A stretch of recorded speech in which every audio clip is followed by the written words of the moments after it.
And then we're online. Yay! Hey! How we are? How we are? We are how? How we are? When How are we? When are we? Yeah. Where are we? Where am I right now? I don't even know. Who are we? The question How is are not where, Constable, but when. When, rather. Yes. When? But does anybody ever ask how we are? How are we? We're all right. I'm tired. Yeah, good. There was too long a pause. I but think all four of us. Yeah, I mean, like, that's probably an apt representation of exactly the kind of fun-loving Friday night mood we're in. So, yeah, Oh, I'm vibing. I'm happy. vibing. I've got my Hawaiian goth look, and I've got my dead man's fingers rum Ooh. a drinking from. You should have just said dead man's fingers, left it at that. I've got my dead man's fingers in my My cup. bottle looks pretty cool too. Look at that. It's pretty cool. Oh, Ooh. that's Are you- pretty- are you, yeah. Are you going to give the stream that thunk that you gave us earlier? Yes, Because give us the- Kelly wasn't there for that. That is true. Do it. Oh, The bottle ASMR. Do it. Yeah, this is for you, ASMR. all you cool ASMR. cats and kittens out there.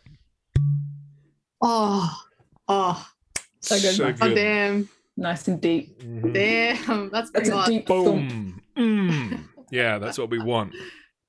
That's what we want. So here we are for another installment, another episode of our beautiful show that we put on the internet. I'm very excited. I've been looking forward to this since the last one. I seem to do that.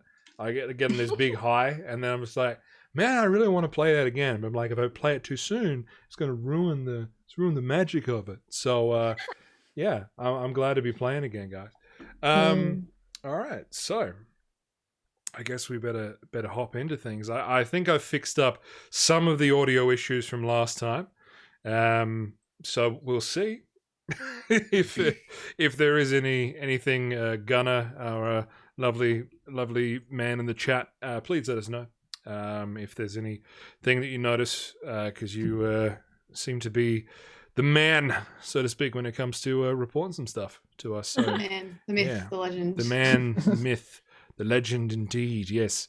So, yeah, let's kick on into it, because we left on a bit of an upward to adventure kind of note. So, yeah, when we on the last episode where we left off, you all entered a mine of, well, a strange mine that you were tracking the murderous entity that had killed the lizard folk girl Constance at the festival earlier that evening.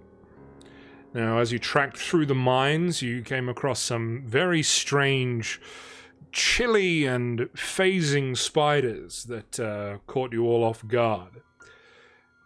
After a fairly drawn-out battle with the spiders, they imploded, creating some sort of strange portal and pulled you in. And you were shot out into the middle of a frozen, snowy wasteland. Quill, you heard a voice calling to you, a voice in the distance saying to come to them, to follow the voice. And Zan and Jin were a little bit perplexed because they couldn't hear anything or see anything like you were seeing. But you managed to track your way, slowly but surely, towards this sword sticking out of the ground. But unfortunately, you all fell unconscious as you touched the sword from your injuries, let's say, from the cold, harsh blizzard. You awoke the next morning in a strange cabin that you'd never been in before, but a fresh, hot stew and some less than tasty bread presented in front of you. And you soon were introduced to your savior, the one who pulled you from the snowy wasteland, a Terry, Terry, Terry, Lord Terry. and Savior.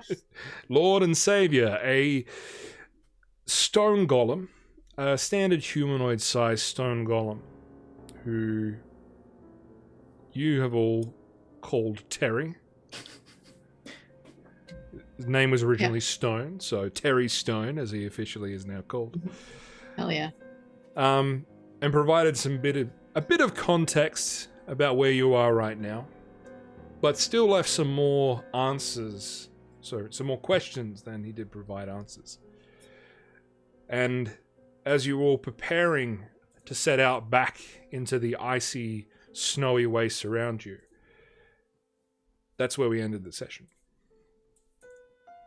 So, Terry has told you that he will be leading you all to a nearby village, or what he's referred to as the local village, or the locals, as he kept referring to through conversation. So you're still at his cabin for the meantime. Is there anything that you all wish to do before you set off on your journey? I wish to not spill my food all over myself. I'm afraid it's not even going to warrant a roll, because that is impossible. You will spill your food all over yourself. I rolled a fucking natural 1 on that, apparently. No. Just casually. Don't mind me. Of course, a friendly reminder for anybody who was there. Jin is currently chasing Cuddles, who is bamfing into small and big, and he was going in and out of reality. Is that right? Yes, he was sort of like maybe disappearing, coming back. He was being tiny, he was being big, and then he was disappearing, coming back. So there's a lot of chaos surrounding your pet owlbear Cuddles at the moment, yes. Righto, spaghetti-o. And just to confirm, was it that Cuddles was like becoming a full-grown owlbear, or just a big version of a baby owlbear? Full-grown, like Right. savage, like owlbear. Right. Yes. Oh. See. God. Not like a Skyrim hack where you just make like a baby or a child the size of a giant. Yeah, no, not quite something like that. No. Not quite that hacksy. That's a shame. Oh well. Maybe we'll find a magic person to make that happen permanently. That would be hilarious. Well, he could just grow up. Grow up That's what normally. bears can do. Have a family. Yeah, I guess Quill's gonna collect all of our stuff that's still in the corner. Yep. Yeah. Maybe pick up that new fancy scale sword. This shiny, pretty one that definitely is not hers. And she's gonna go over to Terry Stone and be like, by the way, do you know whose this is? It's not mine. I don't seem to see mine anywhere. I mean, it's very pretty, but it's not mine.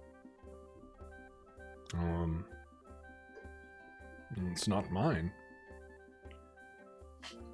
Do you recognize it? No? It's not a signature kind of thing that might be one of the locals? He sort of reaches out and then just sort of gently touches his finger upon the pommel of the sword. And you can sort of, like, it's kind of like this strange pulse, like this strange vibration echoes through the room and beyond. And he goes, I don't know. I don't know who it belongs to. No? Well, I mean, I could leave it here, but I'll be without a weapon. You know? I'm next to useless without something to throw around, you know? Aw. Well, you should have it. You found it. Sure. I'll bring it right back if it turns out it's supposed to be here. But yes, I think I'll hold on to it for now. Maybe I'll find out who owns it. Okay.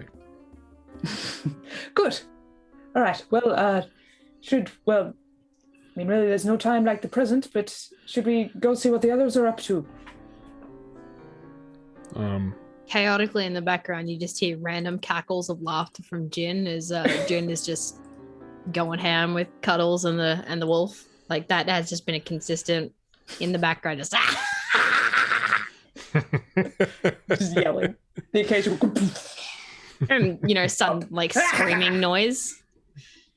Screaming noise like a giant Cuddles is launching itself at Jin, and then like just more laughter. Right. Sansa's brooding in the corner. She's kind of pissed off that she like almost died, I guess. Yeah. Just sinking in. Well, should we make our way to the village then? Yes, I mean, it's better. It's a good start, I guess. What do you reckon? What do you reckon, Zan? I know Jin's keen to, burn off some of that energy. What say we make a trip into town and ask around? Yeah, the sooner we get out of here, the better. Let's go.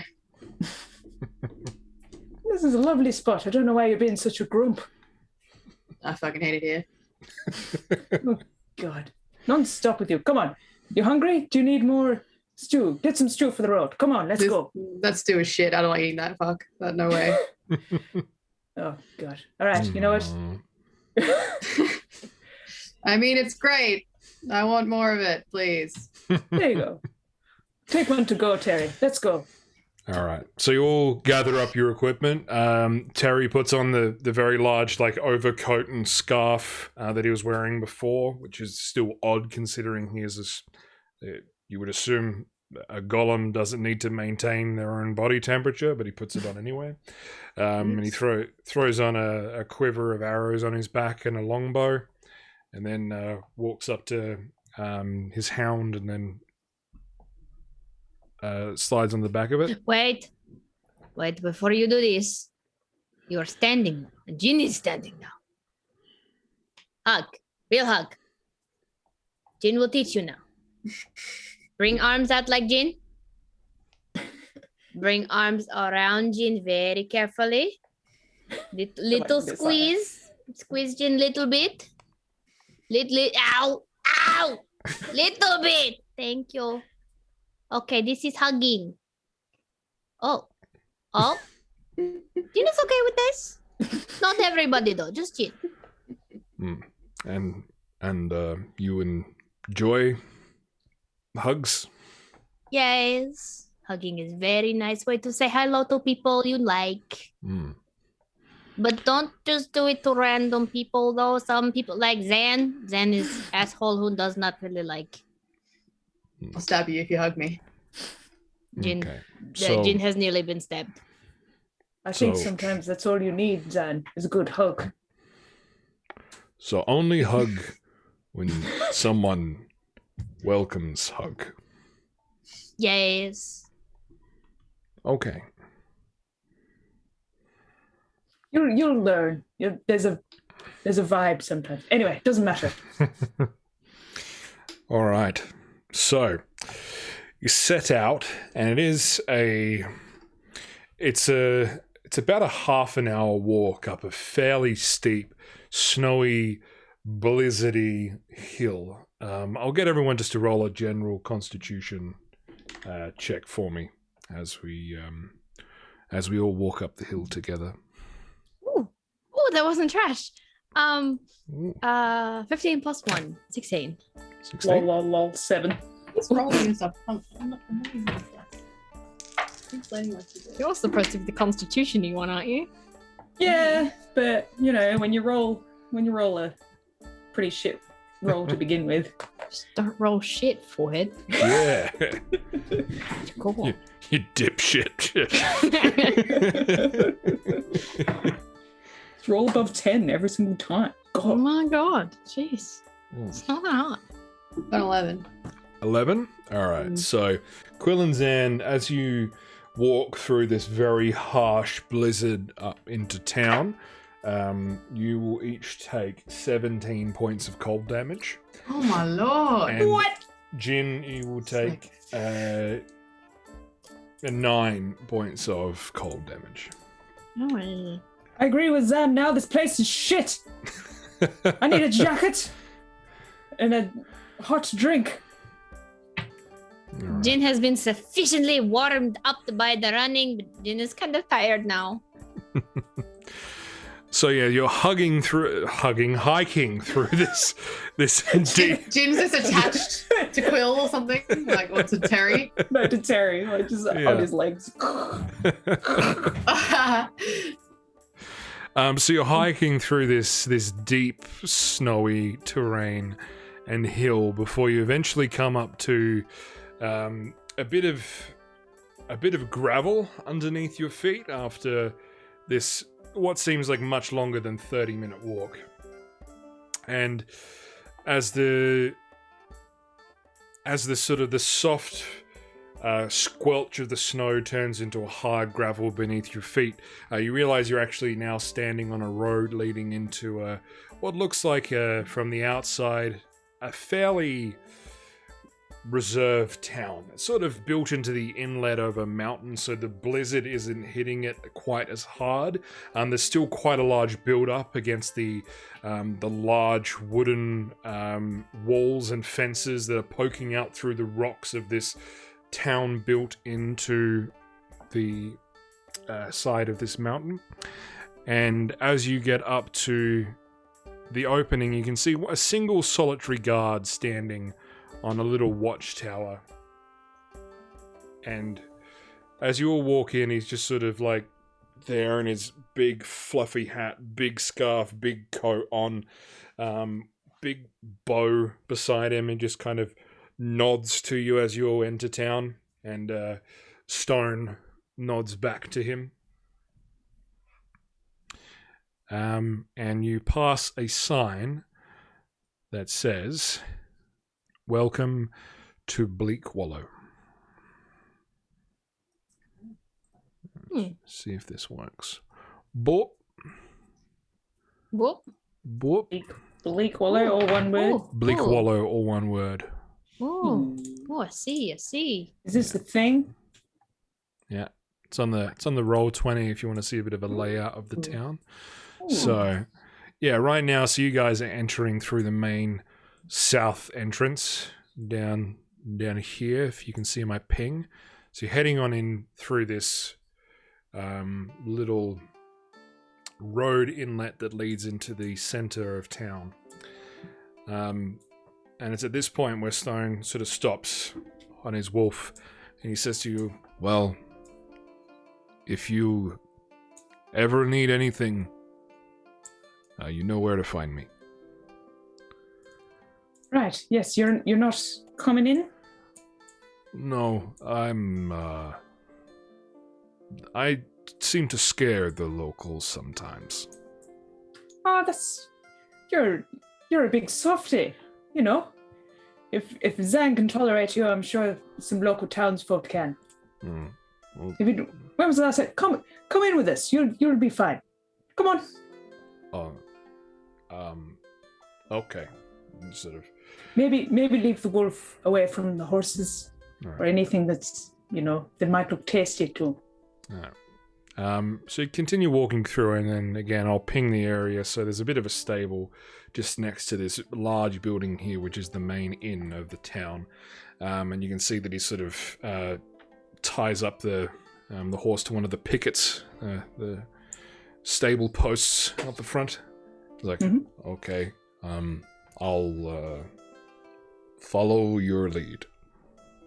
Sounds good, right? We'll get you more friends in no time. You'll be the life of the party, I'm sure. Right, Jin? If you stay with Jin, they'll show you how to party. Right? Jin does not really go to parties as much as Jin kind of just Perhaps I will. makes a yanking motion, like a pickpocketing kind of. All right, perhaps then I will just too. Certainly. Take Jin's lead for sure.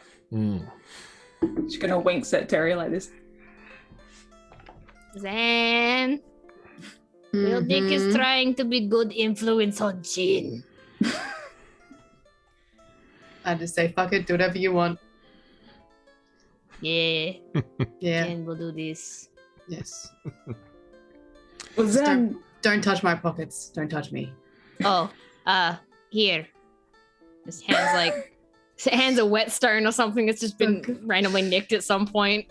Jin literally couldn't tell you when it happened. It happened ages ago now. just Beautiful. out of a pocket that is like unseen, like, out of the air almost. Just like Pretty much just There you go. just coin trick, and there it is. Next time you lose a finger. Jin will Jin- put the other things back later. What was that? What? Jin said, very nice weather. Yes. Oh yeah, it's pretty nice. As this gentle snowfall is landing on each of your heads. Yeah, I like the snow. well, I you- hate it, so I need a drink. So you can see that standing out at the side of this, it's a fairly large stone building with a wooden roof. There's a lot of horses and carriages and what looks like traveling carts and that sort of thing. They're all sort of been scattered and left close to the entrance of the inn, but also of the stables as well. It looks like a little bit overcrowded from the outside than it should be. Certainly more than what you would expect from a sort of a quaint little country town such as the one that you're in right now. But you can hear the sounds of some bard's music playing from inside the tavern, as well as sounds of raucous laughter and clinging of steins from inside. See? Party. Let's go have a look. All right, cool. So, Is as there you anything kind of like, sorry. Hmm. I was just gonna say, is there anything else that we can kind of just see in the general area? Like, do we get a gist of what the other sorts of nearby buildings could be from general just looks? Like, are there any kind of big signs or anything like that that gives an idea, or a signpost? Not really signage, no. I mean, this is a very it's a very sort of quaint town, so it's not. It doesn't look like it normally sees maybe a lot of foot traffic. There's not really a lot of directions or signposts or anything like that. The town is mainly built on one big spiral road that eventually ends in a little cul-de-sac. So, yeah, you're not really seeing too many signs or anything like that. The only thing you're really seeing is that directly out the front of the inn, there's a sign that points over to the west of where you are right now, and it does say Town Hall and Iron Mine. But apart from that, that's about the only signage you see. Right, fair enough. So, assuming therefore that that's probably the iron mine and processing over this side-ish. Yes, that's correct. Cool. Yeah, Right. and in fact, the entrance to the mine is up yonder, up Yeah. here. Yeah, that guy. Yes, correct. Cool. And these pools of green that we've kind of passed, are they to be hot springs? That's something we wouldn't have seen when we were coming in, because I would have thought we did.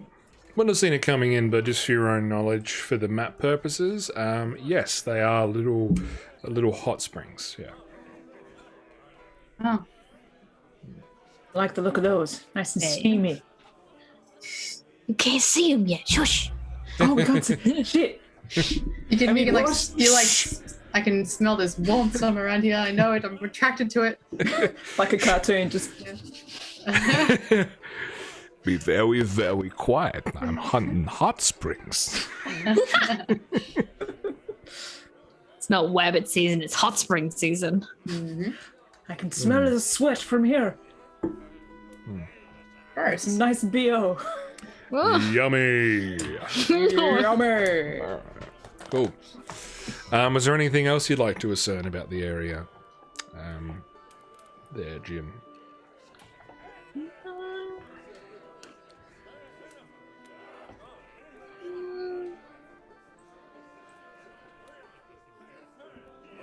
No, that's right. I think that's okay. We're happy to adventure later. All right. Cool. All right. So you push your way into the wooden door of the inn, and you can see that it's a large wooden bar that flanks the left-hand side of the room as you're entering through. A few booths set up along the wall, and some general dining tables all throughout. And again, the thing that probably strikes you as the most curious about this large but still fairly quaint little country town inn is that the amount of people that are currently in here, and also the amount of varying different types of people that find themselves in here. A lot of different. You can see, so like, there's a lot of locals there. It looks like some like very sort of snow-covered, very heavy coated dwarven miners in the room. Some other sort of peasant-looking types around as well. Towards a little stage area in the right-hand corner of the room, there looks like there's a set of bards that are currently playing some fairly low-key music. And there are a whole bunch of other colourful, different, strange, different races that you really wouldn't be expecting to find in such an area such as this. What would you like to do? So, do we look quite out of place because we're like dressed pretty not for this weather? For like, winter. yeah. Roll a perception check for me, Zan. Bare feet Oh. and like I'd like to also be That's a rolling a one. perception check, and I'm trying to more just suss out the sort of people who are around, like more intently try and figure out if there's anybody who's like sort of in charge of any of the social groups that are there. And see maybe if I'm able to suss out anybody who doesn't quite fit in right. All right. Yeah, go ahead. Roll a perception check. Zan, with a natural 1, you're too busy assuming that you're not going to fit in that you don't really bother having a proper look around the room to see whether you're actually fitting in or not. Just look Okay, really nice. awkward, just like, Yeah. just like stop looking at me. What are you looking at? Fuck off. Yeah, teenager just really doesn't want to be there. Yeah. Mum's I rolled dragged a- them to. 10 plus 6, so 16. 16. All right. So from what you notice is actually, yeah, surprisingly, there are some other types that look a little bit like fish out of water. So, for example, the bard troupe that are currently playing on the small stage, they seem very festive, very flamboyant in their attire and how they're behaving. There's also what looks like a games master in the far back corner of the bar that seems to be running some gambling tables and that kind of thing, who looks like a little bit in charge of what he's doing. There's obviously the barman who looks like he's holding himself quite strongly, sort of surveying this unfold. Kind of get the sense that it's probably the best business he's seen in a while and is a bit happy about it, but still a bit cautious about all the strangers in his bar. And then you do see that sort of sheltered in a booth, staying as close to the shadows and out of sight as possible in this well-lit tavern, is a couple of types that seem to be wearing attire very similar to Zan's. Some sort of like kind of flowing silks and armor that's made from like heavy leathers and wood and like a lot of beads. There's two of them. One of them who's a female human woman, like tight ponytail, brown hair, and the other one is a very athletic built half elf. With, again, hair tied up in a tight black ponytail, with these large sideburns that come down the side of his face and turn into sort of a gruff stubble. But yeah. Would it be good to suggest that they've seen Jin or had a good opportunity to suss Jin out? In fact, the half elf, the male half elf that's sitting there, as you sort of looked over and seen Jin, as you sort of looked over, he has made direct eye contact with you very briefly before returning back to his drink. Adam. I'm guessing with a 1, I don't notice they're there at all. Yeah, no, I'm just like, yeah, okay. God damn. You're busy hissing. Yeah. Yeah, I was gonna see if maybe I could take an opportunity to real quick shift some features, but if they've seen Jin, might be best not to do that. Leave that ace up the sleeve there, maybe. Yeah, you get the sensation that these two in particular they have a pretty good passive perception. Zayn, who are the people over there? They look like you. What people? I've done what? I hate being here. There's 2 people here. Zayn, be quiet. Shh.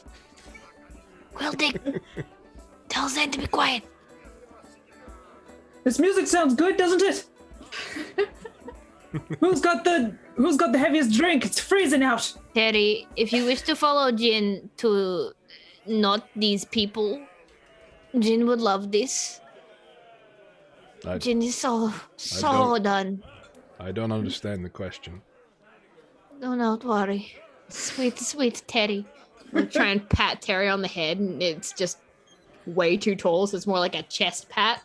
He reaches a hand down and sort of like just doesn't pat you, but sort of like just pushes his palm into your forehead a little bit. Oh my god. Is this a hug? Okay. No, it's petting. Oh. It's another form of affection. Do I have consent to pet? Yes, you do.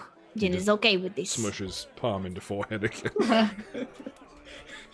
Just Jin's just taking it. He's like, yes. Yes. Alright, Jin's gonna just obnoxiously crack some knuckle. And Aaron's gonna fucking Smack bash a the mic, microphone, apparently. yep. Yep, my apologies. Obnoxiously crack the knuckles, just roll the head outside, just be like, okay, Jin regrets everything. And we'll beeline it to those people. Here we fucking go. Let's start some shit. All right. Cool. Sweet. So, you're heading straight over towards the ones that are in a similar attire to Zan. Is that right? Yeah, that's what Jin's gonna do. All right. Cool. And Jin is going to intentionally act a bit different. So this walk is just a bit more of like a overly exaggerated weary walk, like not overly exaggerated to make it look like it's or anything like that, but just like look tired, look like Jin's been walking through some shit for a while now and is pretty on the cusp of exhaustion, not really threatening, and is going to try and keep arms over pockets or anything that could have sharp things in them. All right. Okay. What is your passive perception? My passive perception is a 16. All right. Oh, okay. So as you sort of stumble and walk towards this couple, you can see that the half-elf man gives us like a very overplayed sort of like elbow on the table, resting chin. But for someone who is quite observant, such as yourself, you actually see him that he's overplaying this because he shifts something underneath the table with his other hand and is trying not to draw attention to it. But he doesn't seem threatened. He just sort of as you sort of approach, just sort of locking eyes with you as you're walking up to him. Do Quill and I notice Jin going over that direction, or are we busy with our own thing? You would have noticed because Stone is actually a little bit confused as to whether he's meant to follow or stay with you guys. So he's taken a couple of steps past you and then sort of looked back, seeking approval as to whether it's the right thing to do from both of you. Oh, from Zan and Quill. Yeah. Well, Quill's very cold and very keen to warm up. So she's drinking. going to the bar to have a drink, and is also very interested in the bard's music. Okay. So she'll probably see that Terry's looking confused and assume that that's because everyone's, split suddenly. Yeah. She's like, "Come to the bar with me. Come on, let's go. Everyone else is fine. So, See two people around." Awkwardly shuffles over towards where you are. Yeah. All right. And Zan, are you staying at the bar as well? I think I want to keep an eye on what Jin's doing because I'm like a bit sus. All right. So maybe Cool. like follow them a bit. Yeah. Cool. Alrighty.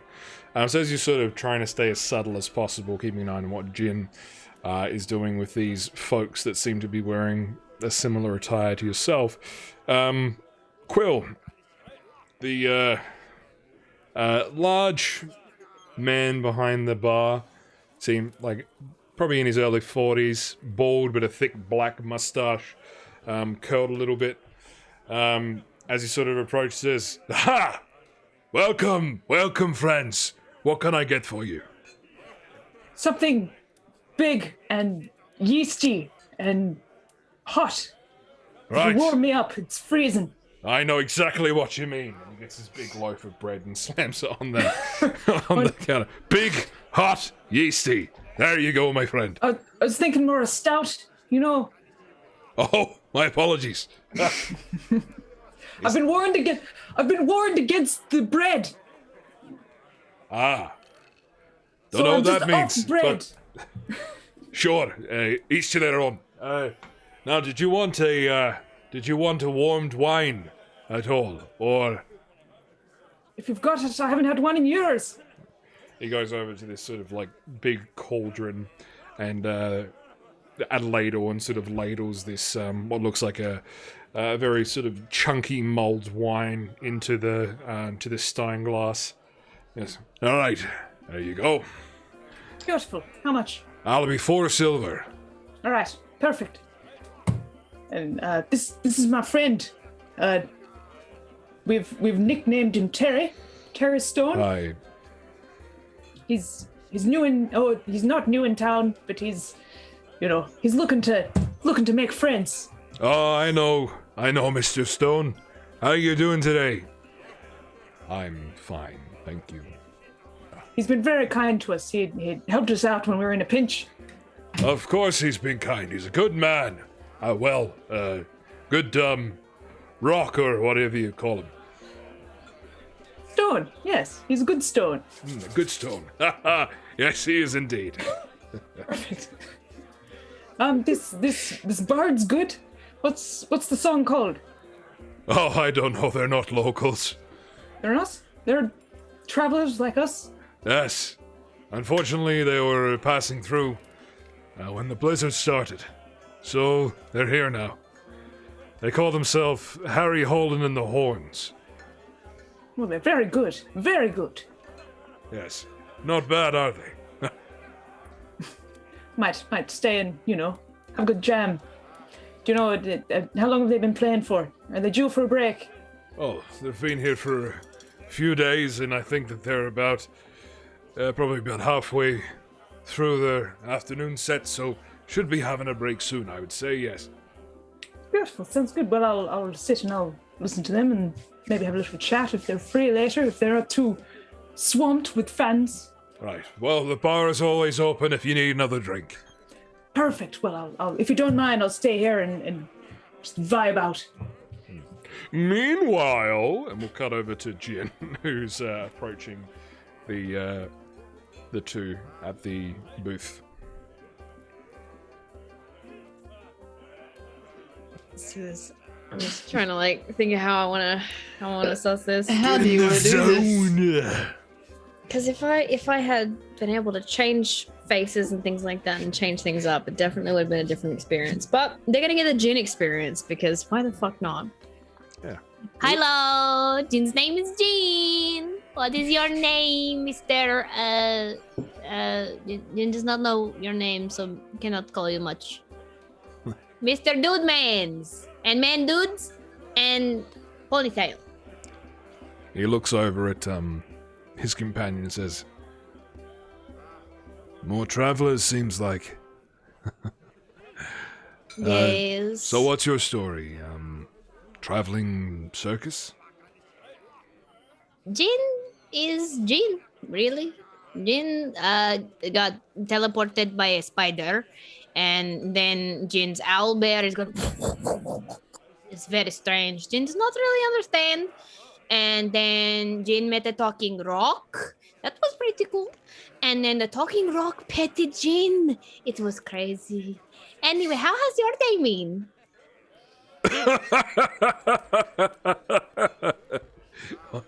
Well, one thing I'll say is that it's a truly great gift to know oneself and to own it. Jin's gonna try and actively see if can suss out weaponry or anything like that. Obviously, there might be something like a katana.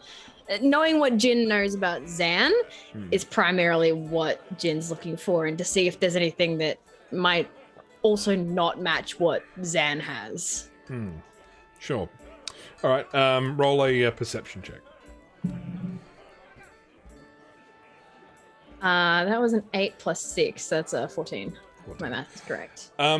Yes, there are some accompaniments to this man's attire that Zan does not have. One of which is across his bicep is this very strong and sort of potentially looks a little bit like magically enhanced bond that goes over his bicep. The other thing you notice is that, yes, he does have a very large katana sitting betwixt him and the wall. It's got a very... it's got like it's almost like a three-handed grip. So it's not just a grip made for two hands, but it's got like an extra 6 inches between the two of them. So it's a huge grip on this weapon that he has. And on the scabbard for the katana, there is a lightning bolt that makes its way down the katana. But that's all you can see with the 14. Alrighty, and what about the companion that's with him? Did Jin suss anything out from them as well, perhaps? Similar, same bond. They seem to have the exact same bond on their bicep. And she also carries a katana. It looks a lot less regal, I guess is probably the term. Like a lot less ornate. Ornate, yes, yeah, exactly. So it's still it does look fairly well made, but it's nowhere near as extravagant as his great katana. Fair enough. So what about you? What do you do? Jin is Jin. Jin does not know what Jin really does. Kind of just walks around and does stuff and talks to people. Haha. Which is not a lie, by the way. Which is not a lie, by the way. It's kind of just avoiding the fighting instead of stealing. Well, what can there be said about us, except for the fact that we're travelers as well, not from these lands. Unfortunately, we got stuck here with the blizzard. We were trying to make our way further south, but unfortunately got stuck here. Okay. What is it like where you're from? Nowhere near as cold. As he takes a big smile, you can see that his... Oh, is it the fang? The dog The tooth? canine. Canines? Canine, that's it, the dog tooth. The canine is very pronounced, similar to what you've seen with Zan sometimes as well.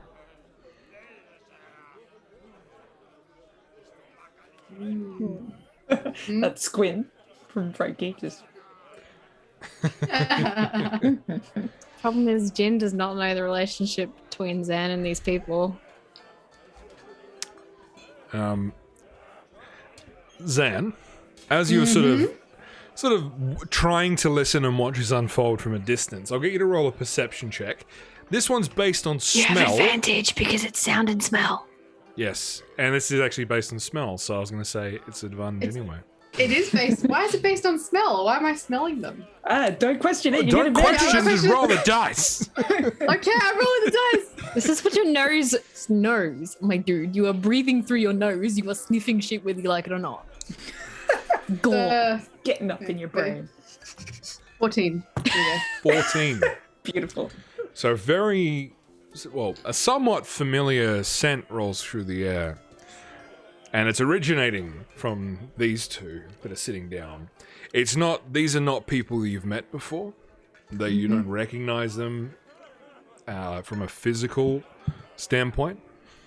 But the scent is undeniably that of the wolf. Okay. But is it like my kind of deal? Yeah, it is. Like, or like related to what I have gone through, or is it like unfamiliar? Does that make sense? Yeah. So the scent is, it's strange. It's unfamiliar in the sense that you've never definitely smelled this met or... specific floret of scent before. But it is, it's familiar yet unfamiliar, if that makes sense. So you can pick the smell of a wolf from a mile away. Like, you just know that's exactly what it is. But it's like the lands that these two have traveled are very different from the lands that you've traveled before. Okay. All right. I guess I would probably like take that as immediately as a threat, I guess, and immediately like dash up to Jin and like kind of like put him behind me and like start like growling at him, be like, "What the fuck are you doing here?" All right. I'll get so Jin, as you're sort of like forced back and twisted around from Zan, sort of going full protective mama mode. I'll get you to roll a perception check with disadvantage. Oh, disadvantage now. Okay. Even though I have expertise in perception? Yeah. Do disadvantage. So that's a 16 plus 6 and... Oh, an 8 plus 6, so 14. 14. All right. Cool. Still not enough. But that's all right. So you get thrown and spun around. And then Zan, as you sort of standing betwixt, you're expecting you're probably expecting another sort of like my main's bigger than your main kind of response from these two, based on the fact that that's what you've expected from wolves up until this time. But they both kind of look at each other, and then the male looks back over to you and says, "Feisty." I answer the question. What are you doing here? Zan, the werewolves. Yes, I know. Oh, I can smell it on them a mile away.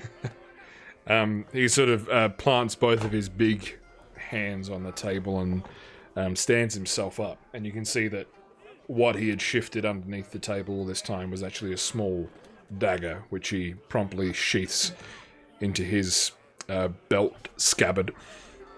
And he says, "We don't want any trouble here necessarily. I was just telling your friend we are trapped in these lands. And what I said was true." Why are you so far from home? Why are you here? That's my business. Jin. And Jin's just gonna like pop her head out from like underneath Zan's armpit. Jin would like to do a trade. You Jin will own this wolf? explain. Zan, say yes. No. Jin's gonna poke Zan in the side, like aggressively. Say yes. Fuck no. Zan is a little bitch, so yes. Yes, Jin does. Now, Jin would like to do a trade. Jin will explain what we are doing, and maybe you can explain what you're doing, and we can help each other out a little bit. Yes? Trade of information, we know each other's stories, we can go away if we don't like it. I don't trust wolves to Your armor armpit impact. stinks. I don't trust them. Don't trust them. Let me just say that I'm very glad that you don't own her. That means you get to keep your head. Oh, I see. Jin likes to think Jin does, but As Zang's for asshole. information, I'm glad to talk to your wolf companion here. But you, little strange one, I have no interest in talking to. Zan does not like talking, though. It's true, I hate talking. Zan is also much rather very just bad at Cut it. things. Perhaps, maybe we can exchange information over a friendly sparring match then. Oh, now you're talking my language. Yes. Good. Oh, Jin does not like this. Jin does not like this. He grabs his massive bladed and handled katana and throws it over his back. Says, "I'll be outside in the pig slop when you're ready." And he just walks outside. Oh. I am Ew. ready right now. So you follow him? Yeah. You can see his companion has stayed behind and just gives a little laugh to herself as she looks over at you, Jin. What are you drinking? Jin wants to drink now. A little bit. Oh, Jin. Actually, is there anything left in that guy's drink? Like, did he leave it? Yeah, you left it. He's gonna drink. He's gonna take the drinks, just sit in his spot and just start drinking. Just like, hello. So, do you want to hear about the spiders and stuff? What languages do you know? Jin speaks Celestial, Common, Elvish, and Thieves' Cant. Okay. She makes a series of symbols with her hands to you. Okay, 2 seconds. 2 seconds. Hang on. Jin has paper somewhere. Jin thinks. And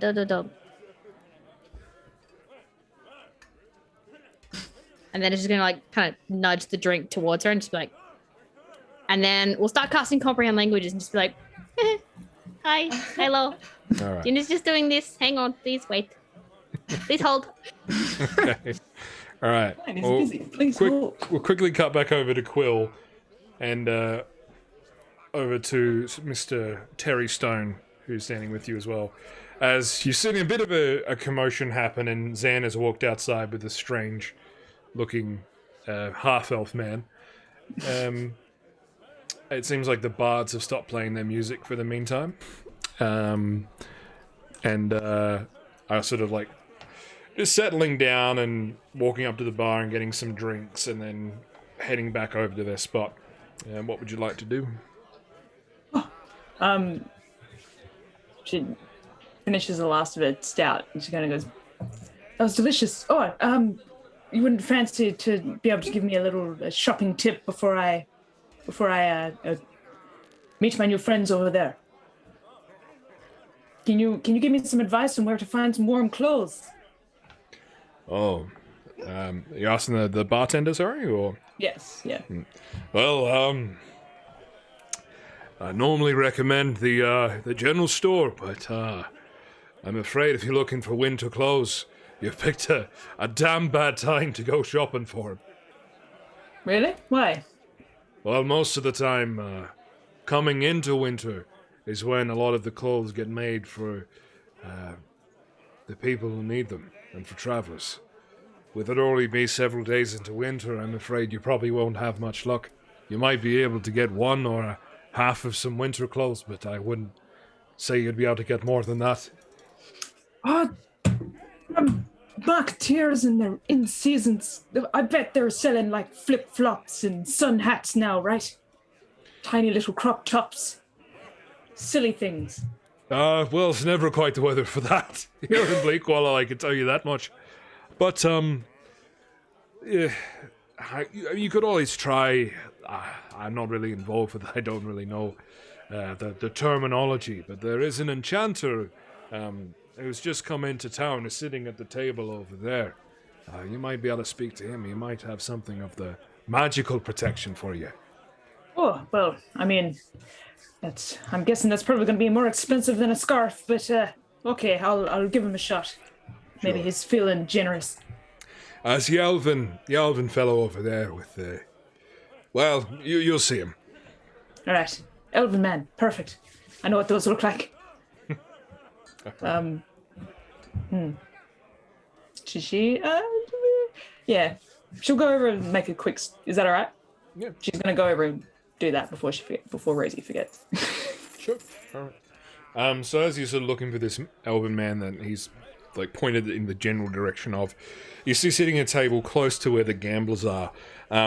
This elf sitting there in his incredibly elegant blue robes, silk robes. He has a large staff, intricately carved white staff on his back.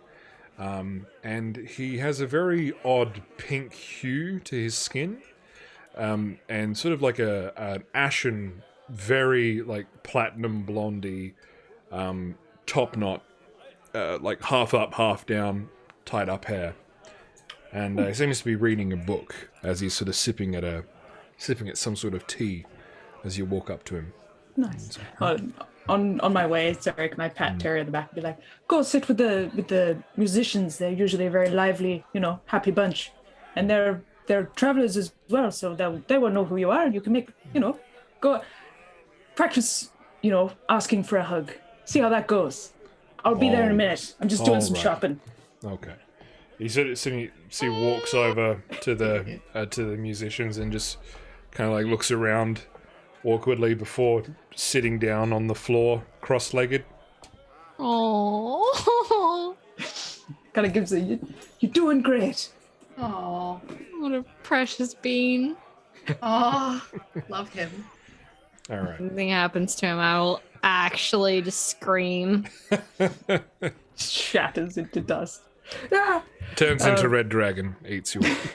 I'm okay with that. That's all right. But if something bad happens to him, I will So not be bad okay. I've already said, and this is in the chat that we've got for the group of us, that if Terry becomes a red dragon, Jin's going chaotic evil to help him. I'm no questions asked. It's just gonna happen. Yes, it's already Yeah. planned. Ori, Jin has to help Teddy. Bye. Have a Yes, great just time. let her- All right. So you walk over to this elven fellow. Mm-hmm. He sort of looks up from his book and his tea as you approach. Oh. Hello. Hello, I've been advised that you're the person that might be able to help me weather this weather. Oh. Yes, I guess so. Have a seat if you like. Oh, perfect. Yes. She pulls up very loudly, pulls up a chair and kind of sits down excitedly. And goes like, "Oh, okay. Oh, I've just finished my drink. I'm sorry, but I can go back, get myself and you another one if you're still thirsty." No, it's fine. I'm still finishing my tea. Maybe Yes. later. So, I take it you're not from round here either. No. How'd you guess? Oh, well, several factors. Mainly the fact that you're in the middle of a blizzard and asking for winter clothes, or some sort Yes. of protection from the cold. Yes, I'm normally used to quite the opposite of this. Nice tropical bit of light rain. As cold as it gets from where I'm from. Yes. But yes, I've been told that you're into the magics and you might be able to help us out. We've been blizzard on too many times to count. Yes, well, I mean, I'm more of a conjurer than I would say an enchanter, but I know the odd enchantment or two. So you're looking for some sort of magical protection from the cold.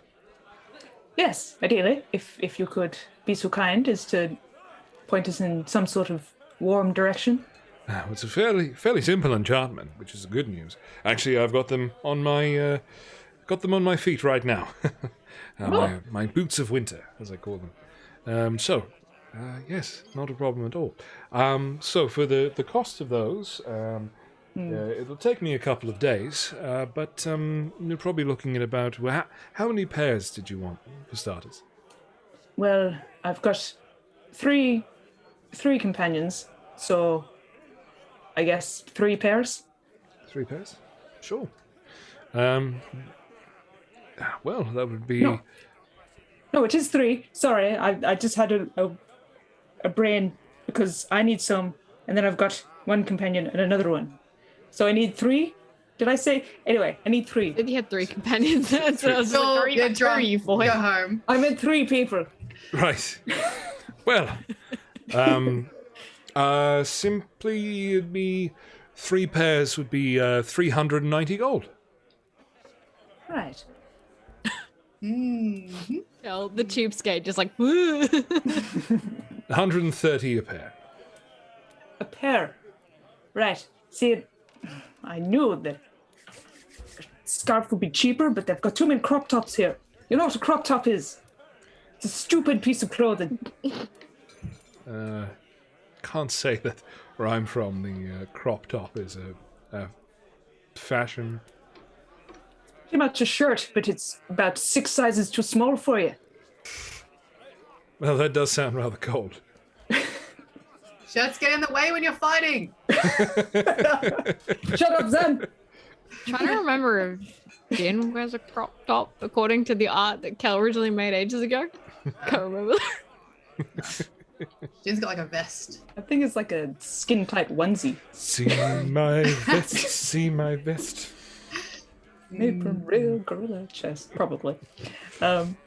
Zan's practically showing under boob. That's how small her like crop top thingy is. Yeah, like pretty much. When you got the abs, you got to show the abs. True. Exactly. Zan's worked hard for those abs. Yeah. He's allowed to show them off.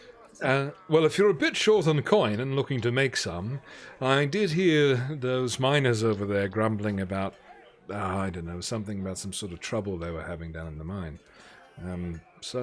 Yeah, you might be best off speaking to the owner or the manager of the so-called mine. Perhaps you might be able to find some work. But yes, I'm afraid I can't really change the cost of them. Right. The cost is what it is, I guess.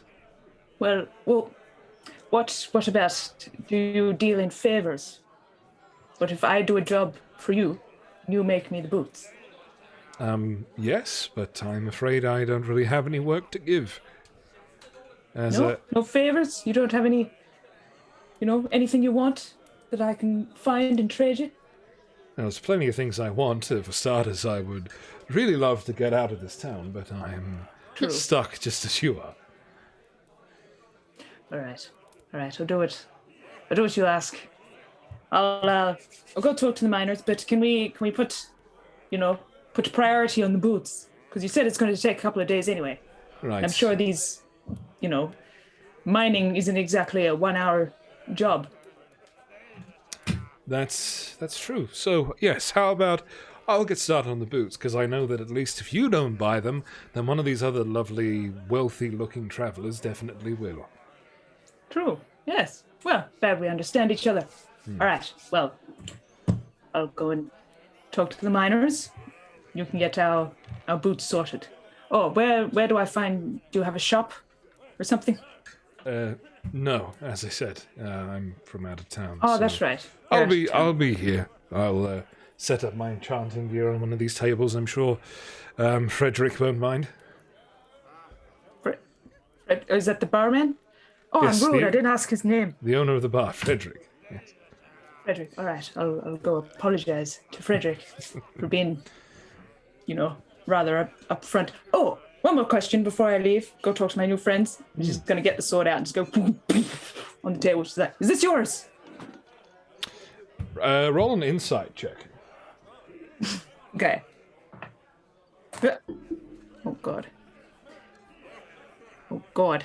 Oh, God. That's an 11. An 11. Cool.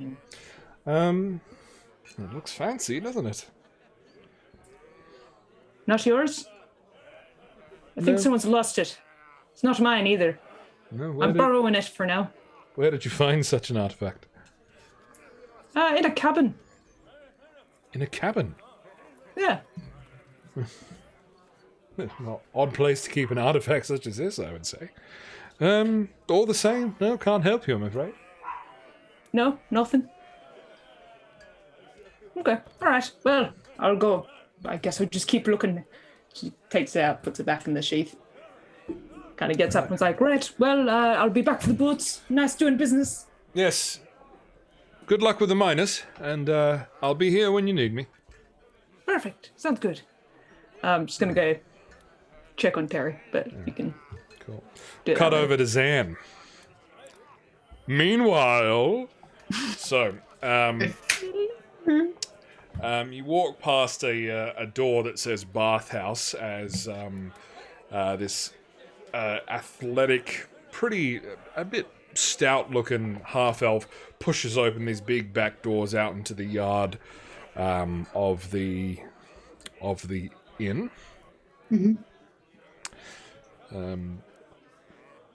And you can see him sort of like take in the fresh air, sort of stand in the moment for a second before turning around and looking over to you.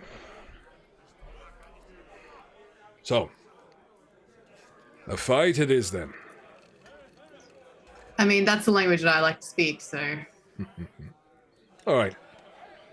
Well, he leans back to his large blade handle and pulls it out. And as he does, you swear you can hear a distant thundercloud racket out through the sky. And he says, "Well, show me what you've got."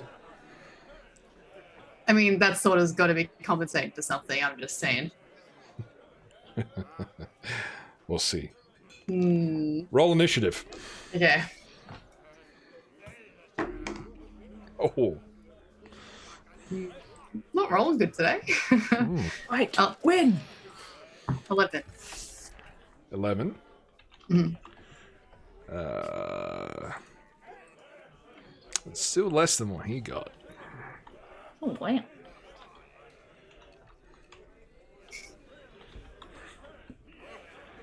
Yeah. Cool. So, for his turn, he sort of holds swings this heavy blade over one arm and just stands there and says, "You haven't even asked for my name yet." Oh, I don't really care, but you can tell me if you want. Fair enough.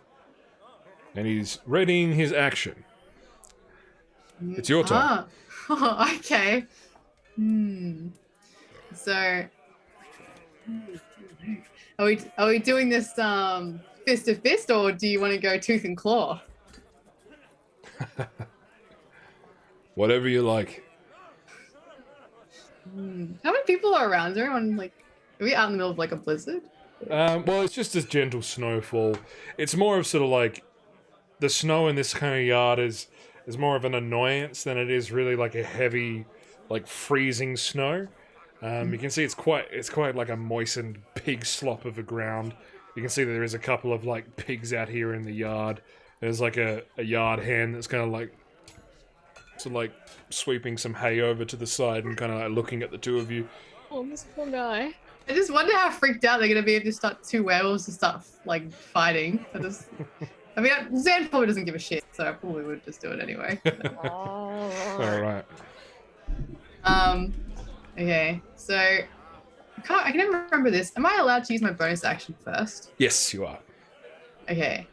Then I'll use my bonus action to transform into a wolf. To wolf it? Yep. Yes. All right. And I'd also... Well, I can't do that. I can't do bonus actions. All right. Then I'll just draw my sword, I guess, and go right in for an attack if I can. All right. Cool. So he's now going to use his ready to action, which is to dodge. So make your attack. Okay. All right. And you have disadvantage on the attack. Yeah. Well, he's gonna get on those guys. He's gonna be playing with me. God damn. All right. Wait. You kind of asked for it. I mean, he offered actually. A disadvantage. Oh, damn. The second one was so good. 12. So it was actually a 12. I actually rolled damage first. 12 to hit? 12, yeah. Yeah, it doesn't hit, no. So, as you sort of like wolf out and go real savage and sort of launch into an attack, you can see that it's almost like slow motion. That as you swipe, he just sort of gingerly steps out of the way. And he says, oh, interesting. And then it's his turn. I mean, technically, can I not attack twice if I take the attack action? Oh, yes, you can. Make another attack, yep. Another one? Okay. Yep. Still a disadvantage. Yeah. Am I unarmed striking, or was I able to draw my sword? You were able to draw your sword, yeah. Okay, cool. Okay, disadvantage. No, it's not going to hit because that's a 9. And then a 9 and a 5. Yeah. So you're using that like that pent-up aggression and rage that he's just sort of gingerly stepped out of the way of you. You sort of feel that your blood boiling, and you swipe back with your claw. And again, he just sort of steps back, and you can sort of like you graze his stubble as you just narrowly miss him. Dick. All right. And now he's going to make some attacks at you. First one is a 23 to hit. I mean, that hits, yes. Yep. I forgot I took heaps of damage with that fucking blizzard. God damn it. Oh, you've had a long rest. You're all good. Oh, wait. Since then? Yeah. Since the blizzard damage? Oh, no. Sorry. Because we came into town, yeah. So I have. Yeah. I'll say, no, you know what? I'll say, reset your hit points. That's fine. You're in the warmth now. The cold would have sort of dissipated, so that's fine. Reset that. Oh, awesome. So you can see that as you sort of launch back and swung savagely out at him, you haven't noticed him sort of readying his blade, and he just sort of pushes it straight upwards and giving a deep cut just straight through your shoulder. And that's 9 points of damage from that attack. Would that be halved because I'm in wolf form? Is that what happens when you're in wolf form? Yeah, it's kind of like rage. Okay. Yeah, so halved. So we're down to 5. Yeah. Cool. All right. It acts the same. Non-magical attacks get halved. Second attack is a 13. Misses. All right. So as you can see that he's sort of like really patiently taking his time to think about each strike. You sort of just nimbly just sort of dodge and throw yourself out the way of the second attack, and then he's going to attack you for a third time, which is going to be a 20 to hit. That will hit, yes. All right. And that one is 8 points of damage. As you sort of like nimbly moved out the way of the first one, he sort of twisted the blade around and struck upwards as you weren't expecting it. You did dodge back a little bit, but the blade still sort of caught you across the wolf chest as you've stepped back out the way of the attack. And he says, is that 8 damage full, or is that the reduced damage? That is the reduced damage, yeah. Okay, cool. Yeah. Right. Sorry, go ahead. He says, right. So you're still relying on your instincts as a wolf for your fighting. You attack savagely and rely on pure strength to do the damage for you. Interesting. It's got me this far. It's your turn. Okay. I'm going to... Why not?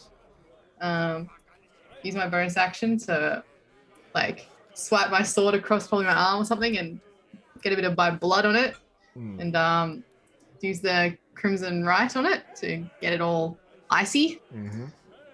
So I'll roll the damage for that. Roll low. Okay, so I take 3 damage. And then I'd like to attack him with my sword. Yep. Your sword. My sword. Hit him with your sword. It's a 17 to hit. 17 to hit. Mm-hmm. All right. Doesn't hit. Oh, fuck. Wait. All right. Guess I'll try again. Why not? Mm-hmm. Oh, 24 to hit. That hits. Hey. All right. So when level 5 is fighting the level 18 or whatever the fuck this guy is. That's probably what I'm doing right now, but you know what? Zan doesn't give a fuck. That was 9 damage as well as. What is the condition right again? Is it 1? 26, sorry.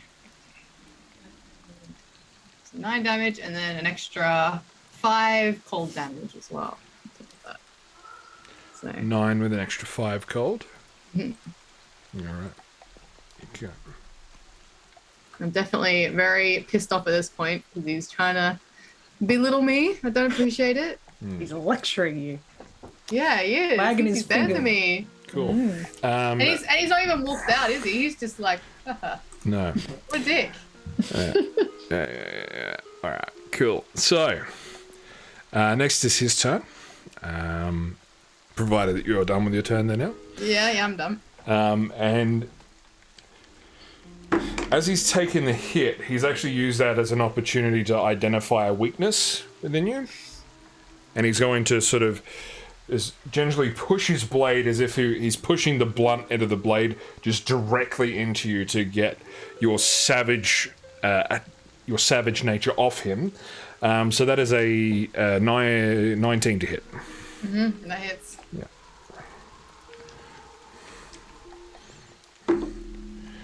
And that's so that's halved. That's down to 2 damage. Oh yeah.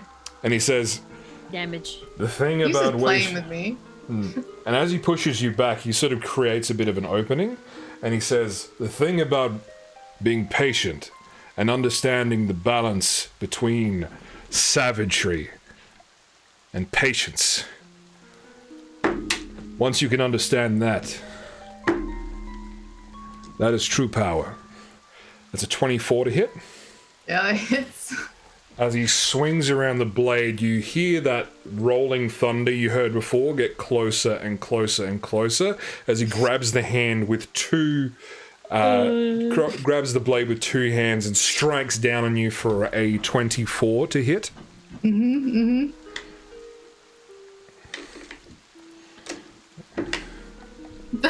Don't wave at me, Frankie. Rolling your character sheet, I'm ready. Oh, that's a lot of dice this man is rolling. He's doing math at the same time. Lightning.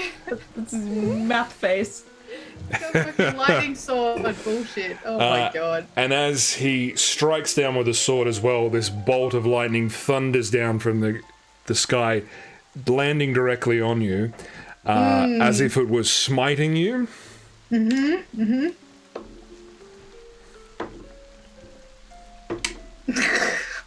It's so many dice. So that's 20 points of slashing damage and 17 points of thunder damage. For a Yeah, I'm total of, unconscious. yeah. So as the blade comes down on you, you sort of wolf and just fall back into the mud. And you wake up a couple moments later with him sort of like splashing some water on your face. Is it mud water? Yeah, it's muddy water, yeah. In fact, there's a pig nearby as well, like, as it sort of runs off as you wake up as well. What a dick. Damn. So, the savageness. Don't underestimate its power. But just remember to take a moment and observe that sometimes being patient can help you process your anger and create even more destruction than you can possibly imagine. This might help you. And he leans down and you can see that he is handing you this hemp bond. The same one that him and his companion inside were wearing. Oh. Very. Oops, sorry. I will, It was Zan's brain. That was, aha! I'll, I don't get. very, reluctantly just snatch it, I guess. It's like, I'm kind of salty, but like, I'm definitely, I don't know, a little bit upset, a little salty, but I'll take it. He reaches down one of his very clawed hands, natural looking hand, but very clawed hand to pick you up. All right. I'll acknowledge you bested me, and I'll take it. Yeah. You might want this as well. And he hands you over a, I think it's a potion of ultimate healing, whatever the best one is. Yeah. Oh my lord. Because you are on 1 hit point, effectively, right now. Okay. Yeah. Yes. Did he, like, do the damage to me, but non-lethally or something? So I didn't fully, like, die from it? Is that kind of how it works? Yeah. Correct, yeah. Okay. All right. Alright. Oh, nice. Alright. So He could have whooped your ass and killed you to teach you the lesson, but that kind of defeats the purpose of what I think he was trying to get over there. Is this like a level 18 werewolf? Like, wow. Alright. I guess I'll drink the potion then. Because I might as well. Cool. Let me just double check how much healing that does. All of it. Every healing ever. All of the healing. Level 18 healing. Potion o' healing. Potion of supreme healing is the one I was going for. So what is your... How many hit points are you missing right now? 43. 43, okay. Well, unless the rolls are really shit, you might not heal that much. It's a 10d4 plus 20 healing. Wow. 10d4. Yeah. Okay. Are you rolling that? I'm rolling it for you. Yeah. Okay, thanks. 35. 36. Ooh, very close. 40. 44. Yeah, I'm not going to roll the rest. Okay, Yeah, cool. yeah. So I'm full healed. Yeah. Nice. Oh. Alright. And he says, right, now's the time to talk. And then he pushes open the back doors back into the tavern. So, speaking of, I'm assuming this is taking longer than 10 minutes. Oh, 11 minutes, rather. Yeah. Yeah. Cool. Comprehend languages has been successfully done as a ritual then. Okay. So Jin's going to repeat themselves, just be like, Hello, how are you? Jin's name is Jin. What is your name? And so you're interpreting the signs that she's giving you? Is that right? yeah. She signs to you that her name is Enna. E-N-A. Hello, Ella. How are you today? And she signs, fine, thank you. So, would you like to hear about the spiders? Jin is kind of excited to tell somebody. And she gives you a not sure. Okay. What would you like to talk about then? She signs back, nothing. Oh. And she goes back to drinking. And then she signs, she appreciates you taking the time to understand her. That is okay. Jin knows what it is like to not be understood. Aww. Understandably, though, Jin is a bit of a weirdo. She signs, Would you like to know? She signs back, don't worry, me too. Would you like to know Jin's biggest secret? She signs yes. I do not actually have to speak saying Jin and things like that.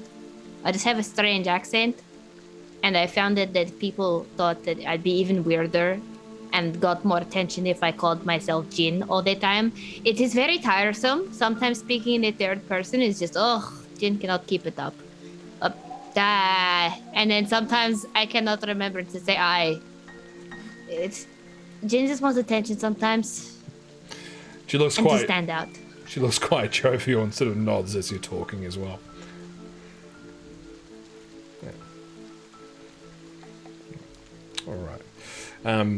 You're just vibing with a new friend. Yeah, new friend. As you can see, the back doors again open, push open as the athletic, stout half-elven man re-enters the room. Oh, hey, look, Zan got Zan's ass kicked. Yeah, I mean, Zan's looking still like pretty. She's obviously been lying in the mud, but all of her wounds have healed. But yeah, she's quite obviously had a bit of a mud bath. Oh no, Jin knew from looking at that fucking lightning-looking sword that there was some magical shit going on, and I'm assuming that thunderbolt was not at all subtle. Oh yeah, no, it physically shook the tavern. Jin had a feeling. Yeah. And you can see that the half-elven man has a bag of gold at his side, and he throws it over to Frederick behind the bar, and says, "Sorry if there's any damage. Drinks are on me." Hey! And Jin's gonna just down the rest of that guy's drink. I hope you enjoyed it, because I spat in it. Oh, Jin's into that. Gross. Of course, Jin would be. And he sort of leans back and it, like takes his spot. Well, now that you're in his spot, it sort of like shuffles over next to you and says, "So, what do you want to talk about?" Well, Jin was speaking with Enna, and Enna did not really say all that much, but she was some to talk to anyway. Jin has just been interested in knowing maybe what it is that you guys are doing, why you were going south, because we were doing that also. And, you know, maybe understanding some of the things that you have learned while you were here. Because we found spiders that literally teleported us from one location to another, which is like kind of fucked. Chasing an assassin and somehow ended up here. Yes, assassin had weird blowy eyes and a stag hat, deer hat, stag. You don't Thank know. you. Same thing. Right, well, not exactly seen anyone matching that description. But in terms of what I know, well, for starters, I guess you could say that we're here on a fact-finding mission. Well, we're not here, but where we're meant to be looking for information. Unfortunately, my clan is quite small compared to what it used to be. And as much information as we can gather about these lands, the better. We're from the Xiong Gong Empire, so we're quite a long way from home. We were actually heading down to Pearl Shore. It's a bit south, but more to the east of where we are now. As we're traveling through the mountains, that's when the blizzard hit, and unfortunately we're not exactly made for the colder weather. We managed to hide out in a few caves through the mountains before we ended up here, but as we've been here for about a week now, we haven't been able to find a way out. Shortly after we came, more and more travelers started turning up, or again, caught in the blizzard. The bards over there, the Harry Holden and the Horns, as they call themselves, they're a good bunch. We haven't had too much interaction with them, but they're polite, they're kind, and they like playing their music, but I also know that they're quite keen to get out of here. Over there, that dwarven fellow, the one with the friar haircut and the big orange beard, he's a traveling merchant. Sells his own brand of beer, calls himself the Beer Baron. And he's been here for a few days now as well. That elven fellow over there, the one with the blue silk robes, I think I saw your friend talking to him. Well, just as we entered through. And him I don't know too much about at all. He actually only just arrived in town this morning. And there were a couple of other merchants and a couple of miners that were looking to get out of here, saying the mine was cursed, and they wanted to move on to the next mine they could find, to find some more income. Do you know how it was cursed? Was it cursed with weird spiders? Because the spiders we had, again, teleported us when they died. Also, we're like weird spiders. Very, very big and very icy? Oh. Can't say I've come across creatures like that myself. In terms of what they were saying, though, I think that they meant that, well, apparently as they were digging, they found an entryway to... it was an old door from probably a long since forgotten Rookie tomb mistake. or, I don't know, some kind of constructed room of some kind. And no one's been in through the door, but everyone has come to the conclusion that the mine is cursed, because the same day they discovered it, a miner died. And was simply from a falling rock. So, I don't know how a curse could do that, but that's what they're claiming. Jin, on the one hand, wants to find this out and see if maybe it's related, because we went to a mine, and that is how we found Spider that brought us here. Maybe it's related. Well, if you think it's worth investigating. This? When? That started shortly after we arrived in town, so mine's been closed for about 6 days. Zan, help Jin. Jin cannot math. When did we see weird mans? You think I can count? Jin is not sure if Zan can actually read now that Jin thinks about it. How many days was it since Since you were in the mines? Yeah, so when we got to Redwater, how many days do we reckon we were around there, perhaps? Or what date was it that we got there? So you knew that you got to Redwater on the on the equivalent of a Friday, as the festival was starting. Since then, it's actually been, from what you assume, quite a short period of time. Because you've had you had a sleepy, and you've woken up this morning before traveling, and the chasing of the murder man and the mines was last night. Well, yeah, last night. So assuming there hasn't been any sort of time fuckery, it would mean that today's the equivalent of a Saturday. Yeah. So 6 days ago would have therefore been Sunday the week before. Okay, so that does mean there is possibility then.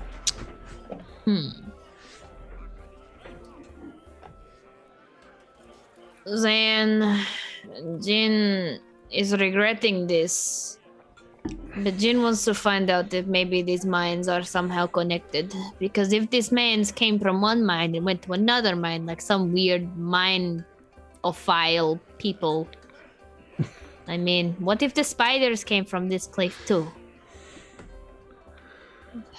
Jin wants to investigate.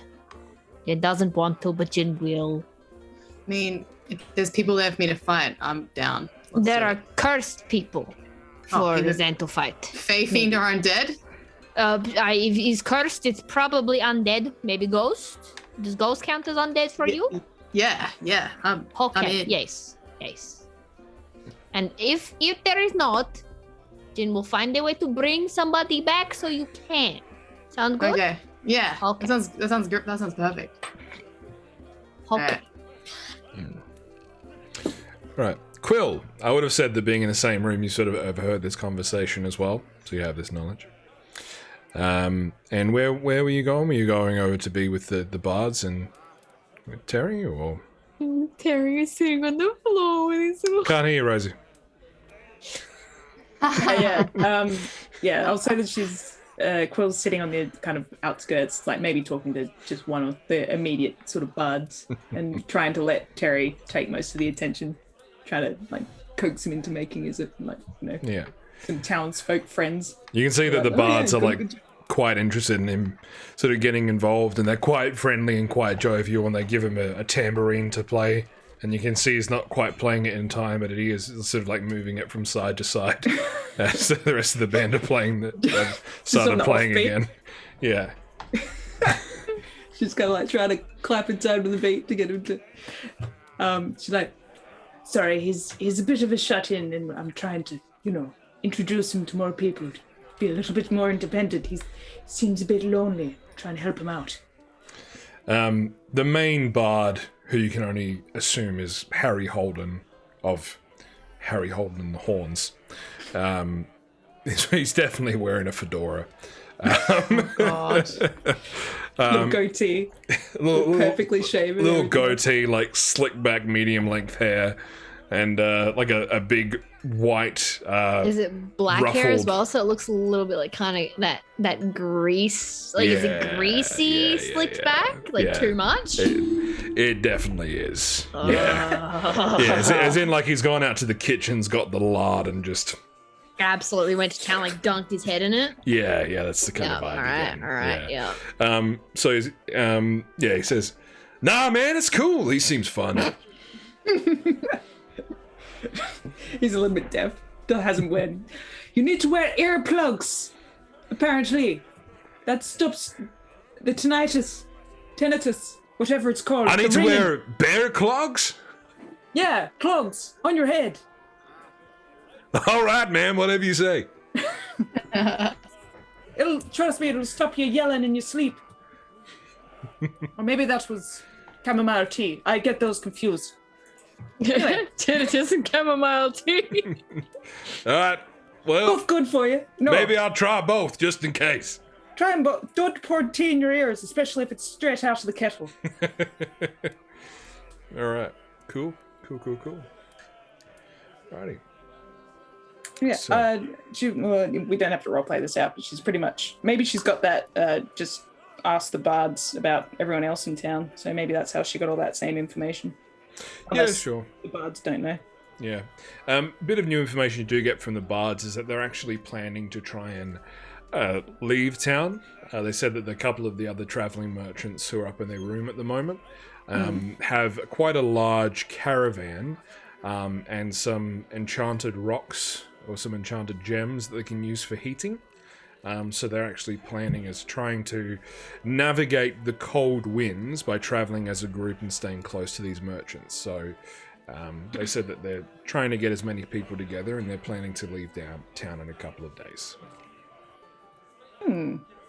These, she'll probably, as a follow-up question, probably say something like, so, is there anyone here that grew up here, or is everyone seems to be quite new? Well, the barman, I don't really know much about the tiefling who's running the gambling over there. And aside from that, everyone who's in their homes, I guess.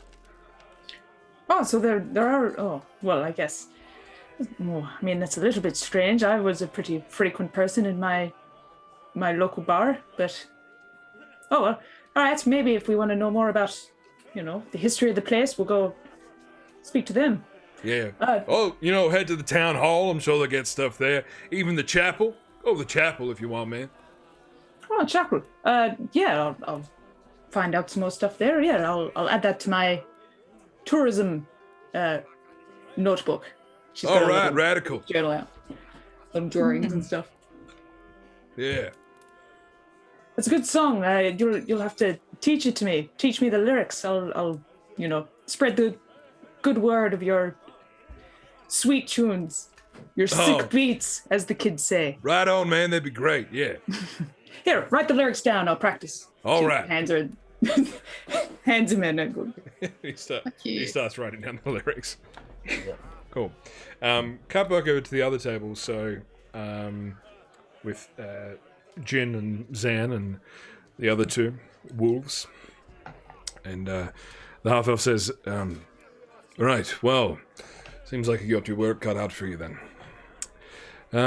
But if you do decide to go down in the mines, just be careful. They might not be haunted, but they're still mines, so could be scary, could be dangerous.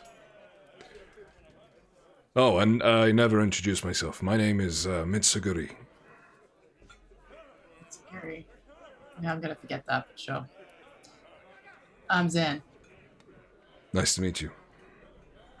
And remember what I said.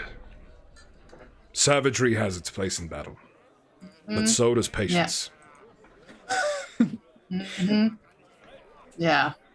I think I just need to get a big sword like that. I think that'll help me out a lot. If you don't believe me, then believe the bond. Yeah, the thing that you gave me. Yeah. Hey, so what is that elfin man? The boy, the man's with the blue and the silk. What's his deal? You said he's new? Yeah. He come to town only just today, this morning, in fact. What does he do? Couldn't tell you. Magic. Oh, magic. He keeps showing off, stirring his spoon, like using his mind and stuff like that. Jin needs to learn this. Jin needs to learn this. And Jin's gonna like get up over the table and like really obnoxiously climb, just like kind of like somersault off of the table and just like march on up, just being like.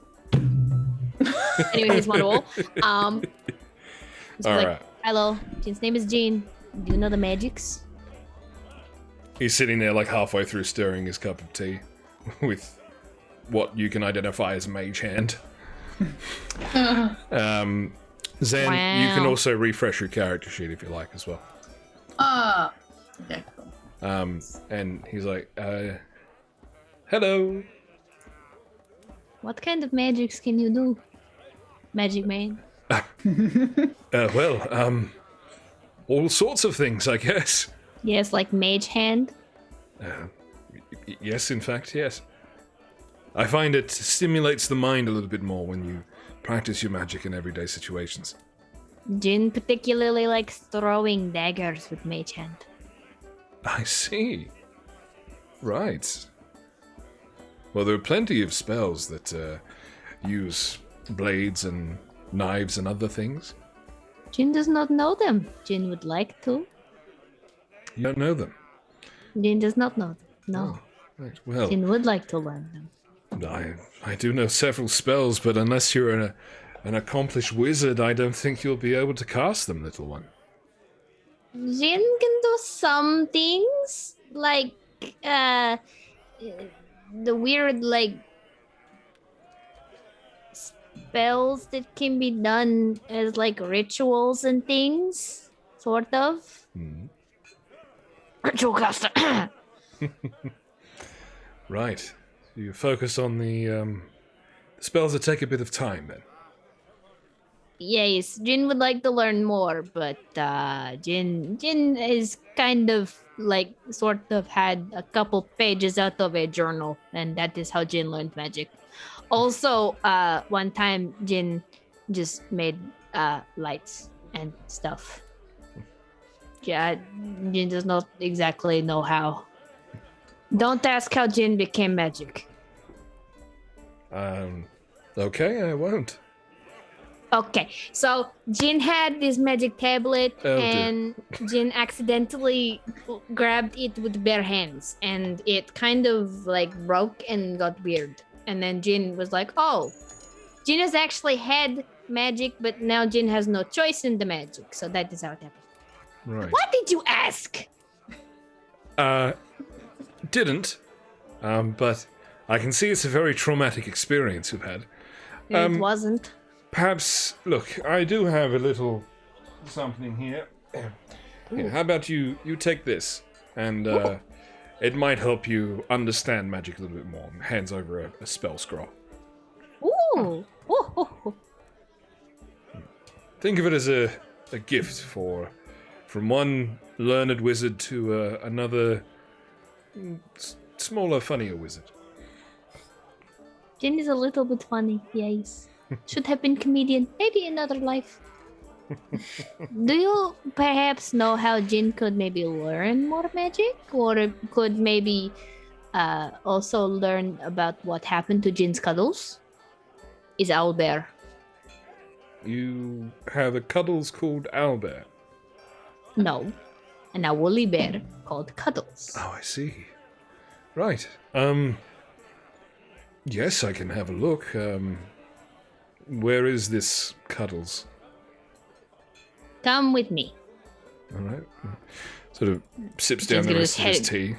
Head towards the where the other wolf is, because Cuddles would have just been like kind of with the wolf the whole time. Yeah. I'm gonna say, considering the fact it's Yeah. That's probably fair. a silly idea to bring an owlbear that's literally changing shape and size at all times. All right.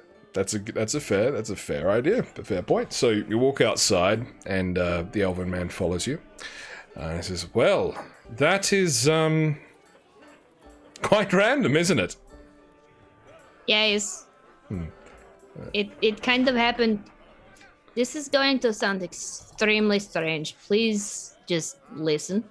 Jin and Jin's companions, Zen and Quill, we were all chasing a maze into a mine. We lost sight of the maze, but then there were these spiders, and they were like icy and weird. And when we killed them, they started to pulse. It was weird, and then we got caught by them, and we came here. It sounds like you ran into some phase spiders. So what? Phase spiders. Strange, giant spider creatures that aren't quite a part of this reality or another one. Unfortunately, they are quite unstable when they die and can open up a whole range of different things. They can teleport you to certain places in time. They can teleport you from to a different dimension if you're not careful. They can fling you across the land. So they can do a whole range of different things. But this is quite a unique case. It seems like that your little friend here, he goes up and sort of like scratches underneath Cuddle's beak. Seems like your little friend here has somehow contracted part of the phase spider's DNA. Don't worry, he won't turn into a spider or anything like that, but it seems like he can't really decide whether he wants to be young, old, part of this world, part of the ethereal plane. He's having a little difficulty understanding what he is right now. So he's not poisonous yet, or venomous? No. The good news is something like this is actually quite easily contained. We just need maybe some sort of collar, maybe an anchoring enchant. Yes. I can make a collar for him that would anchor him to this reality and anchor him to one form or another. And that would cost you, I could do that enchantment for about 50 gold. The only downside is obviously you wouldn't be able to take the collar off, because if you do, the enchantment would break permanently, and he would keep changing form like he's doing now. And if you wanted to pay me another 50 gold, so 100 gold in total, what I could do was not only make a collar, but make a special control device that would let you control Cuddles as to whether he was in this reality, in the ethereal plane, and whether he was a little owlbear or a bigger owlbear. Is it possible for Jin to suggest that it is Cuddles' decision? Like, if Cuddles wants to be big owly bear, he can be big owly bear. But if Cuddles wants to be small owly bear, Cuddles can be small owly bear. Sure. Consent is very important, even for owly bears. Absolutely. In that case, then he would just need the collar, and he would be free to make up his own decision about whether he wanted to be large or small at any given moment. And would still anchor him to this reality, so that way he would not slip into the ethereal plane all of a sudden. Could Cuddles choose to go into the ethereal plane or no? Not without a control mechanism, no. Jin is thinking that maybe, just maybe, it would be safer to assume yes for both. Because if the going gets tough, get the fuck out of the going. It's Jin's way of going. That is exactly what they say, yes. Exactly, see? All right. Okay, Well, Jin can do this. I did have another dragonborn who asked me to whip up some boots of winter for her. I could probably fit this in as well. She did say that was quite important, but... Was she very talkative? She was very enthusiastic, I'll say that. Did she speak with an even funnier accent than Jin?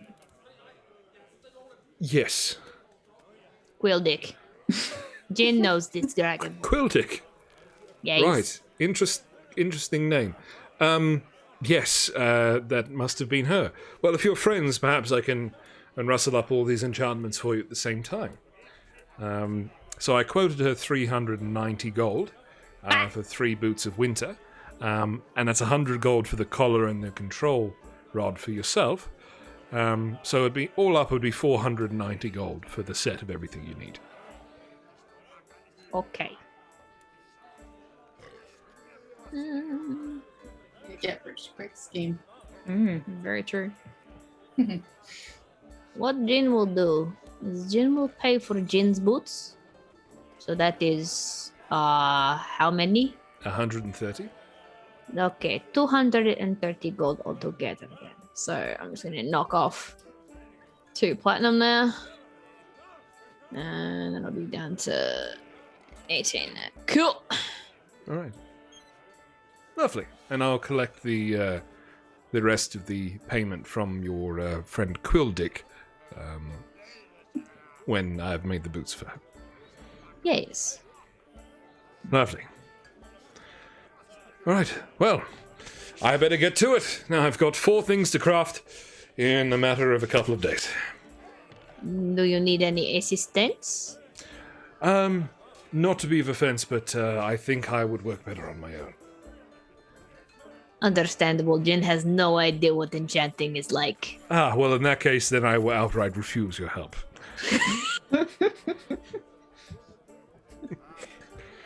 I mean, Nice. fair. Same. Yeah. That's a smart decision. All Is right. there like a book, Enchanting for Dummies? There are some... I mean, I don't think you'll find any in any of the libraries in town, but there are some books that can teach you enchanting. Okay. Is there anywhere that maybe you think we would be able to get more magical stuff? Closest to here, I would say maybe Wolford. If not, there is the city of Emtcot. But you'd probably be best off looking for that sort of thing in Pelham, which is the main capital city this side of the continent. Either that or Morgana.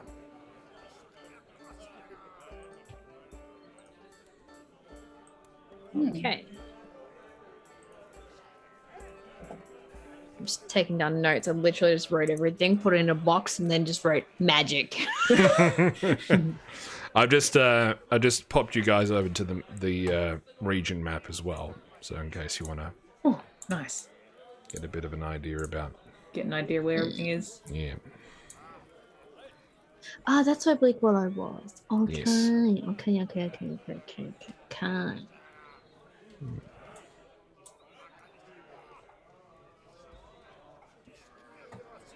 All right. So after the conversation, he walks back inside, and you can see like pops over to one of the bags that was sitting beside him, and then like unravels all of the various sort of utensils and enchanting gems and some strange-looking chalk that he has, and starts conjuring like a small portal on the table.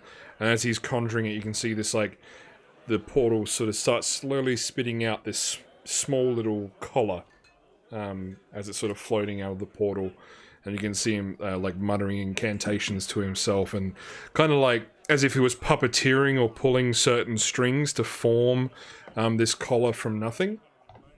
And everyone in the inn just sort of grabbing their drinks and doing one of these, a bit like, What the fuck? No, fuck at that!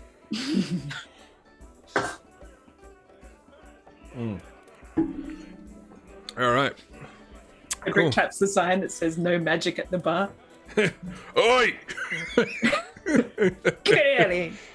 All right, so you guys are all back in together with the bar. What's next? Quill, not realizing that Zan and Jin already have this information and is going to excitedly come over and be like, okay, so we've got some exciting news. There's this Wait, Quill. There's this big Before you spooky begin, cave that before all the you begin, dwarves are scared Quill, of. stop. What? Jin has more important information about No. Cuddles. Cuddles is going to be able to bamf into big and small and into ethereal plane and not ethereal plane. The man who does the enchanting and stuff is really cool. I paid for my boots, by the way. And then also we're going into this weird cave. If there is not undead, Jin is going to kill someone and then bring someone back. Jin does not know how. Jin will do it because Zen is very, very big on the killing of the undead and things like that. True. She needs to get her daily dose of, what is it, Fey, Fiend, or Undead. Otherwise, you get a bit grumpy.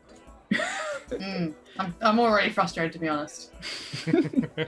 Right, yes. I've been meaning to talk to you about that. Did you have anything to do with the large explosion earlier? Well, that wasn't me. No. That was me, Getting ass whooped. No. I let him win. I didn't want to hurt his feelings. Yeah. No, you definitely let him win. I can't imagine anyone beating you, especially such a small, frail thing. I'm assuming you're talking to those lovely people over there. Were they nice to you? Did you make friends? No. Yes. That's good. Love it when we all make friends. All right, so we're all in agreement then. We're going to go to the mines and maybe we should tell those lovely dwarven people over in the corner. We'll tell them that we'll clear out their mine and then like pay us, Very like a bit of gold. Very true. Oh. I love gold. Right. Well, Yeah. let's do that. I'll tell them on the way out that we'll do it for a, we'll do it for a fee. I'll try. Or Jin, do you want to try help me? We'll really talk it up. Jin can assist with this, yes. Jin, shh, don't tell nobody. Only Enna knows. And maybe this dude points to Mitsuguri. So, Jin is using comprehend languages. Jin understands. Right. Well, we'll 1-2 him. We'll try and make him think that we're big, big strong heroes, and we're going to come save their company, and then maybe they'll give us a bit more, Yes. All right. Let's go do that. Zan, what do you want to do? You want to come in, or you want to meet us at the mine? Wait, where are you going? You're going where? Come help intimidate for more money. I can intimidate people.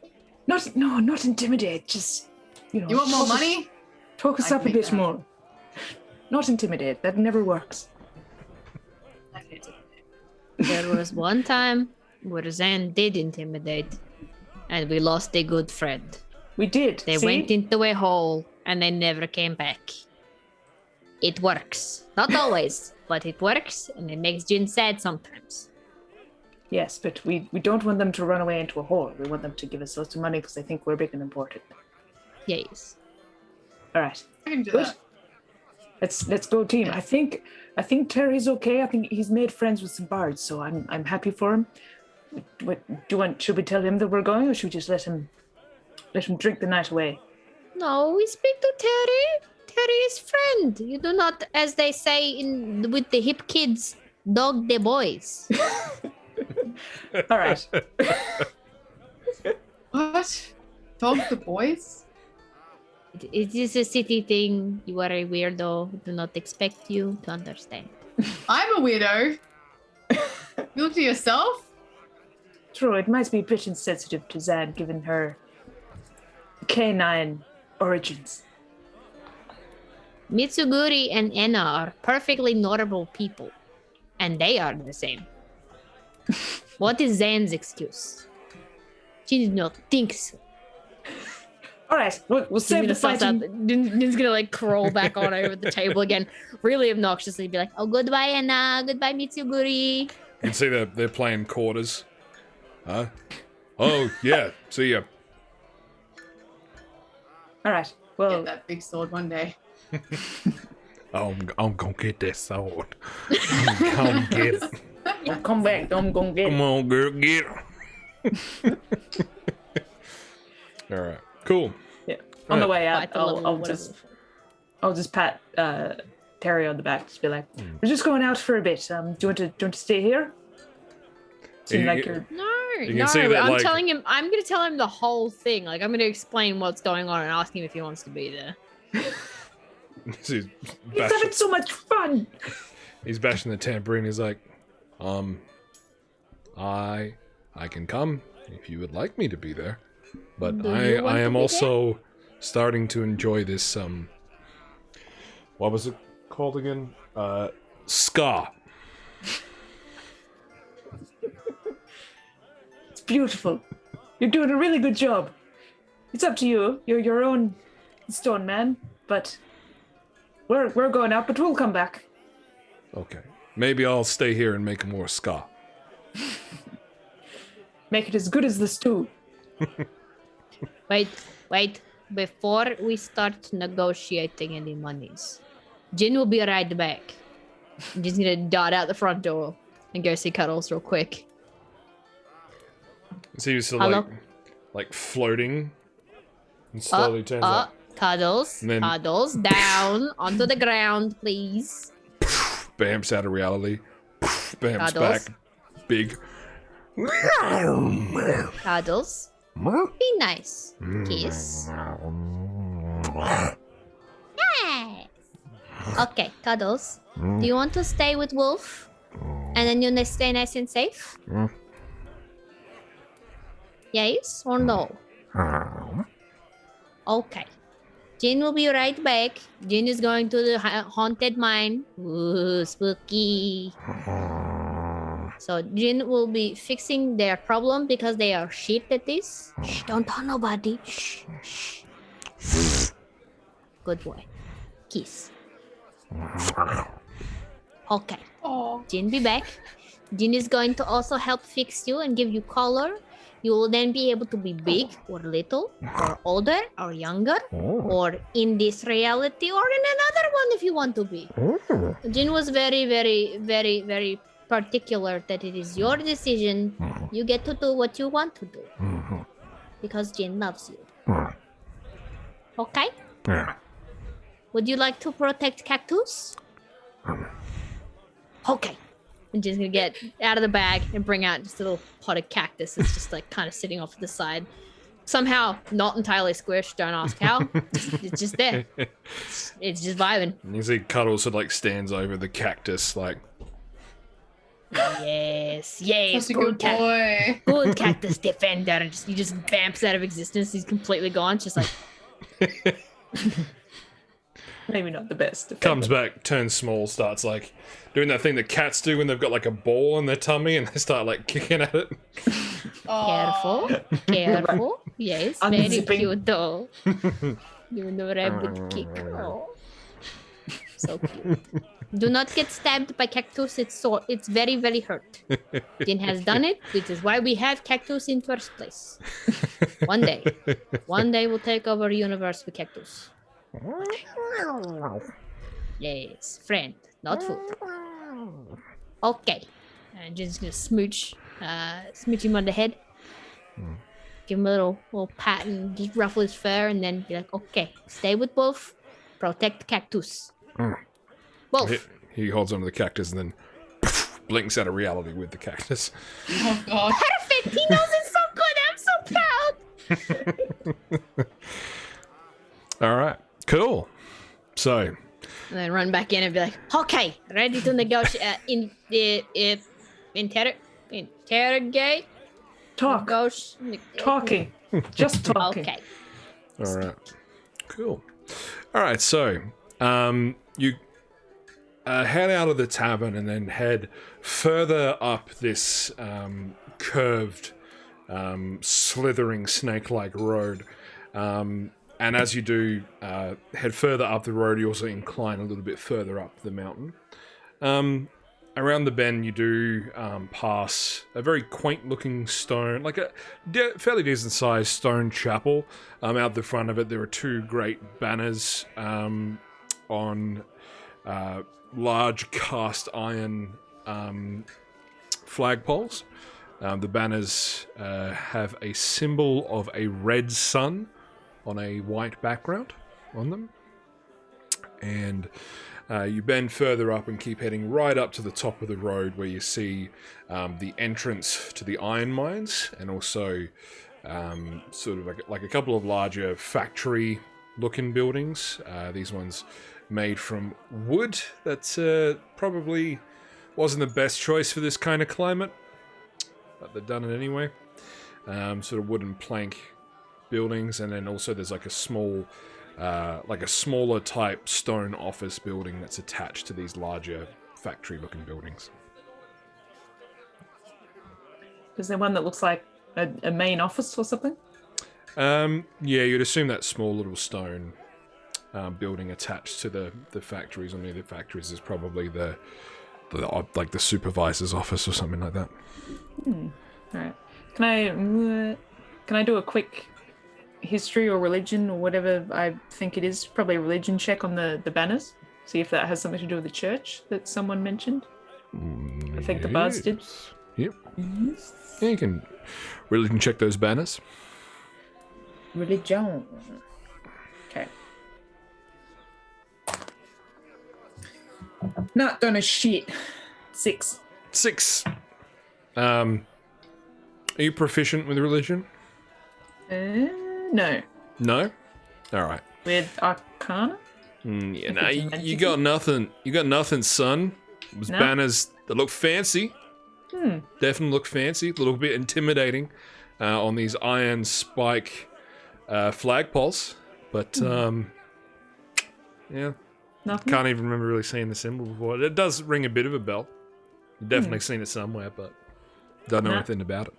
All right. I'll draw it in my journal as I'm walking, just like a quick sketch. Oh.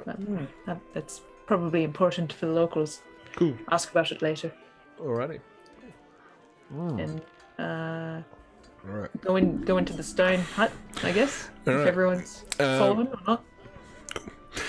Go up to the little... yes, it does have like supervisor written on the door. And you go to push open the wooden door of the stone hut, and the door is locked. Gonna knock. Rather, forcefully. You hear some shuffling and some moving about from behind the door. Mm-hmm. But yeah, it doesn't seem like anyone's responding to the knocking. You're like, what? Zan, can you? Jin? Are you okay? Hello. His name is Jean. Ass, Yeah. please. What? Move ass, please. No. Jin's gonna bring out Oh, a little thing out of a random pocket. Just that pocket definitely was not there according to all of you guys, but no, it's there. It's definitely there. And whip out some thieves' tools. Finally get to use these motherfuckers. Hell yeah! All right, cool. So roll thieves' tools check. Okie dokie. I'm fairly that is- sure. Do I have proficient? I think I have proficiency in it because I'm Being a rogue. rogue, surely. Is that right? Do I have proficiency? I'm so Proficiency. confused. You have proficiency as a rogue, and you Yep. have the option to take expertise. So, yeah. I can't tell if I have expertise in it or not. How many things do you have expertise in? How many skills? Stealth and perception is what I have. All right, then no, you don't have expertise in it. Okay, I think that might be something I can do later, maybe. Yeah, I don't know. Yes, you do get. I can't remember what level it is, but you do get 2 more expertise at some Yeah. stage soon. I think it's actually next level. I could be wrong. If I am wrong, please berate me in the comments. But I think it is next level. Fact check.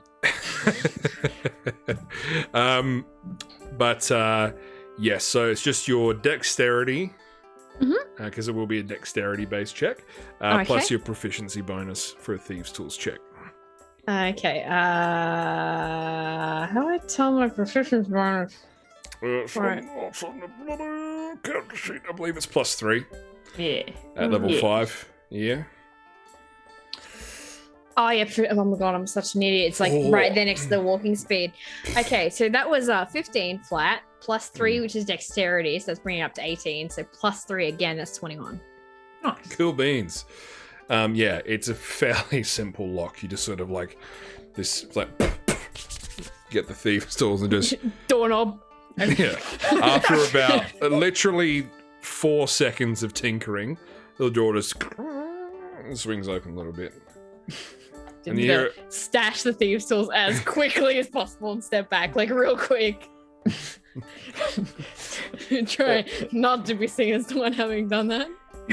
As you said, I always forget to open the, try the doorknob. Nope, gotta learn that. see this like very stressed looking dwarf behind the heavy wooden desk as the door is swung open a little bit. Looks like he's sort of like graying black hair and like big thick mutton chops, and he's like got a spoon in one hand and a bowl of stew in the other. Oh. Hello, weird. Yes. Yeah. Cool opens the door like halfway through, laughing about not trying the doorknob. Says, "Oh, hello. We've heard you're in some trouble and you might need some help. Well, here's your help." Trouble. Of course I'm in trouble. None of the miners want to work because apparently the mine is cursed. Mine's haunted. We've heard that too. We're experts. We're expert ghost exterminators. You are? We are indeed. You're on debt? Where? Oh, thank heavens. Oh, you're just the people I need. All right. Well, I don't know how much is your fee?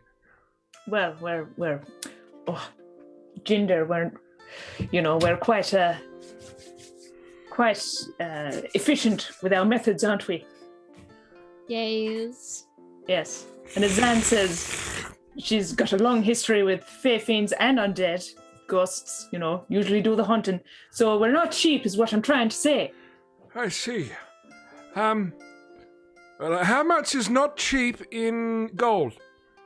Gold? Well, I'd say about what? How much gold are we getting for all that shit? 400 each. We're quite efficient, quite quick. You're saying that you're running out of business. 400 each. 400. Oh dear. So he pats his forehead dry with a very filthy napkin that he's obviously used several times. I see. Well, Jim's gonna just elbow Quill really hard in the side. But for you, of course, it looks like, after getting the nudge, for you, of course, looking like you're such a poor, honest businessman who's obviously down in his luck, I'll halve it. How's that sound? 200 each. It's much more affordable.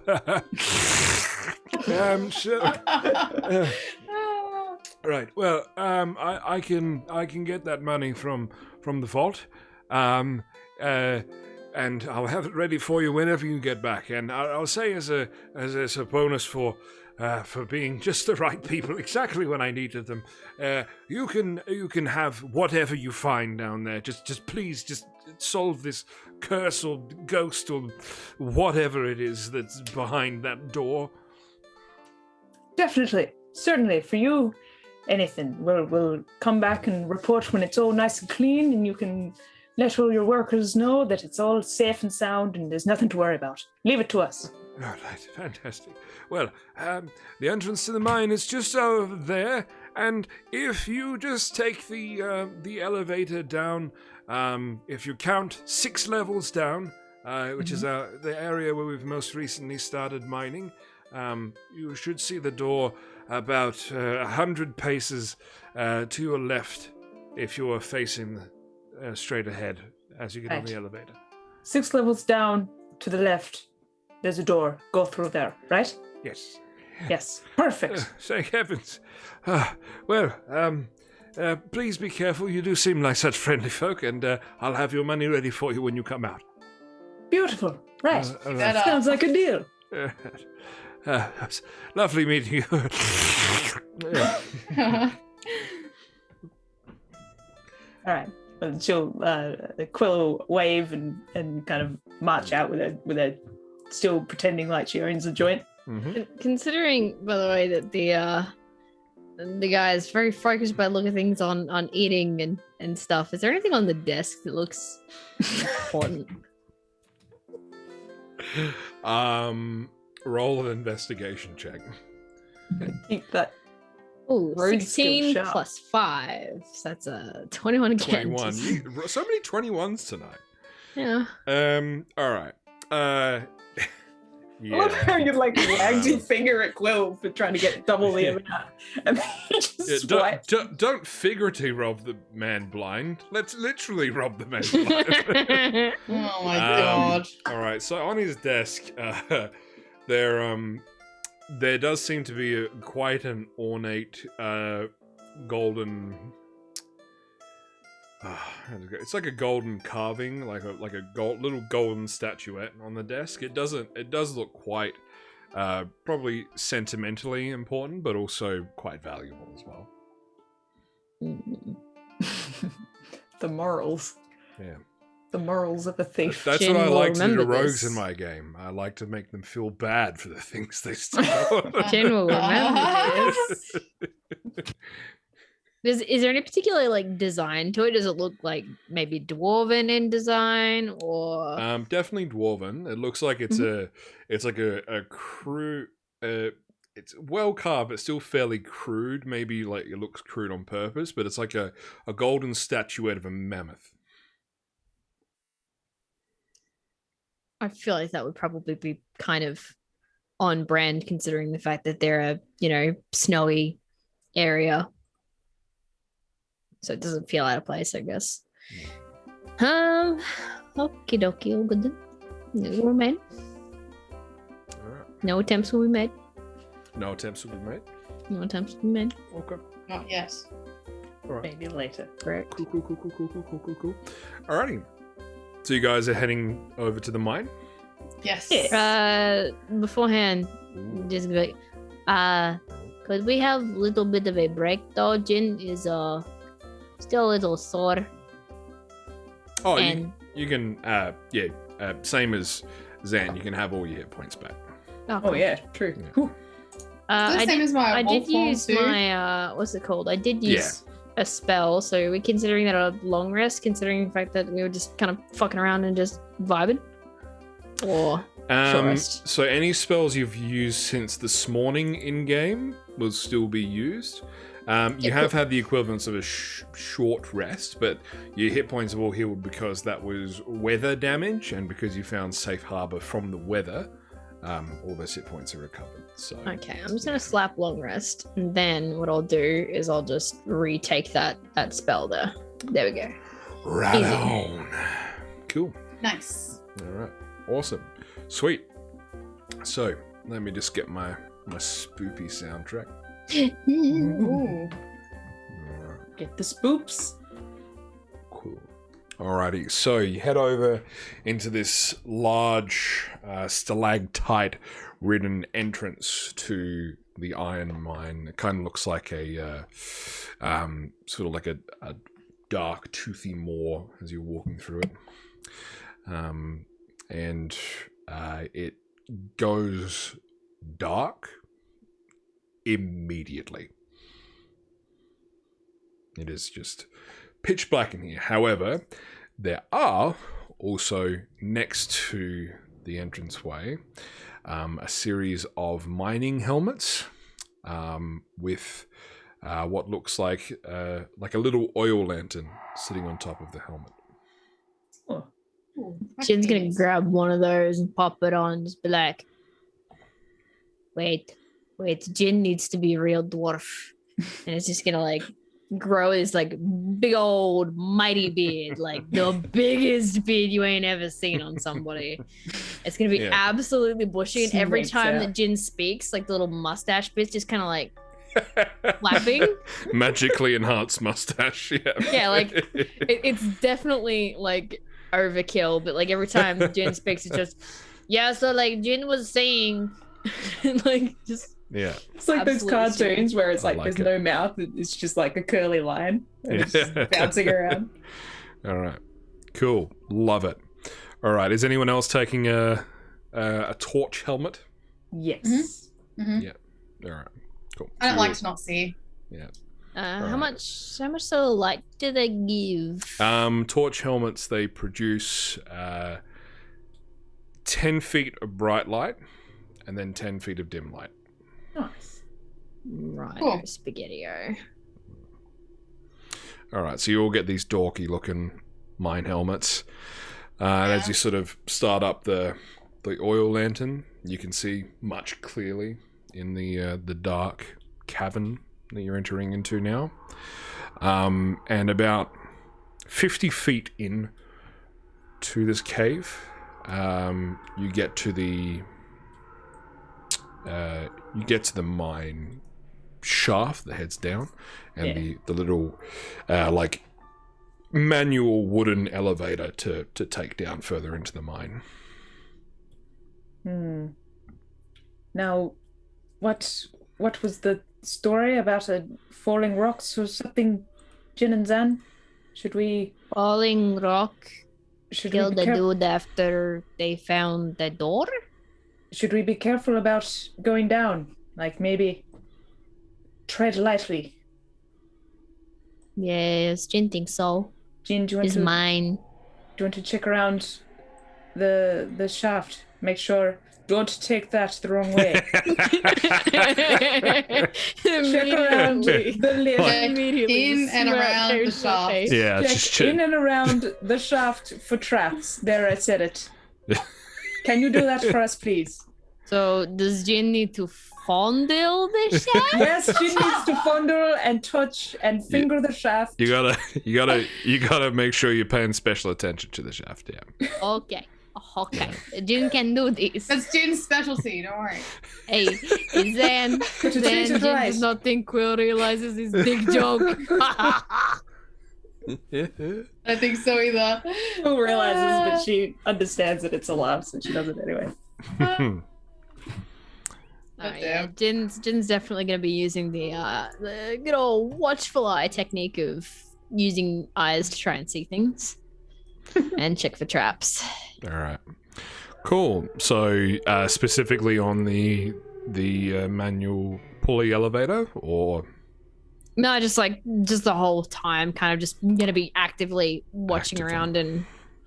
Wrong Yep. lever. all right, cool. And what was your passive perception against 16? 16, correct. All right. Cool. Passive investigation, if that at all helps as well, is 15. Cool.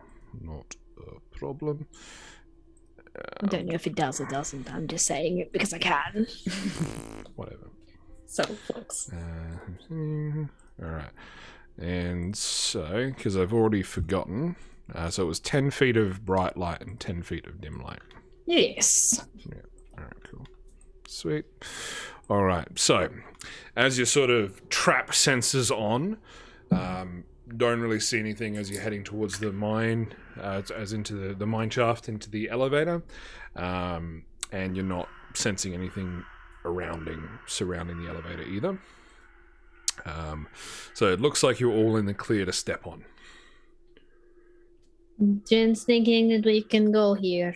It's kind of silly now Jin thinks about it to check for traps around here, but Jin wants to check anyway. It's a good idea to, keep on your toes, in my opinion. Okay. It's good. Thank you. Stay. Is there stay. a weight limit on this one?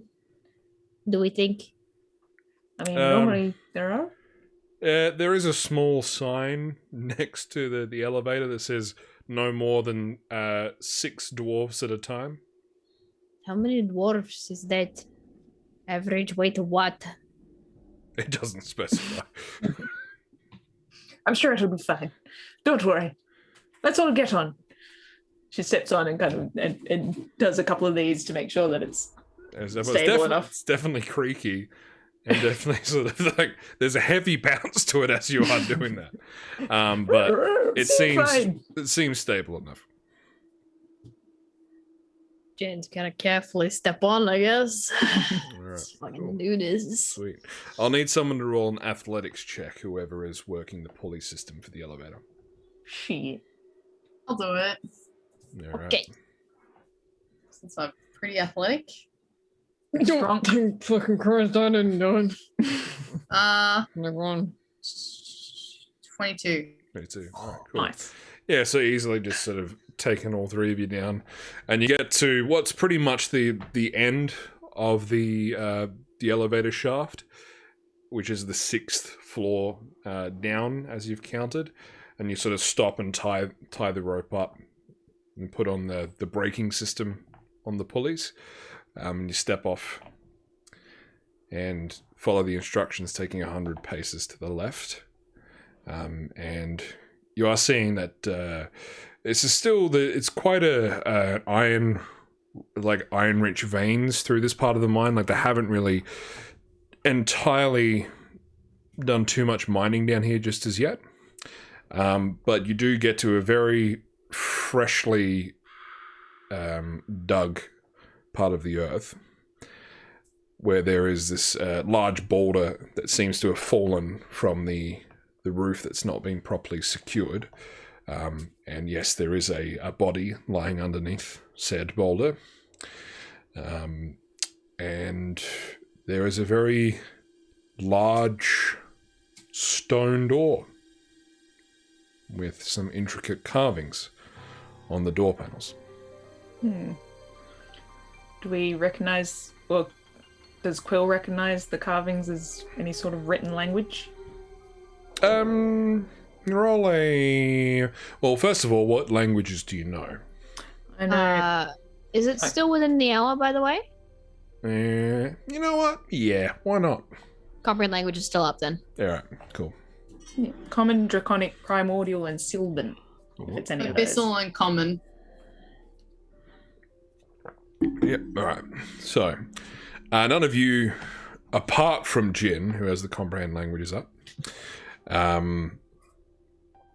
can see that this is well, you don't know what language it is, but you can read it as if it were common.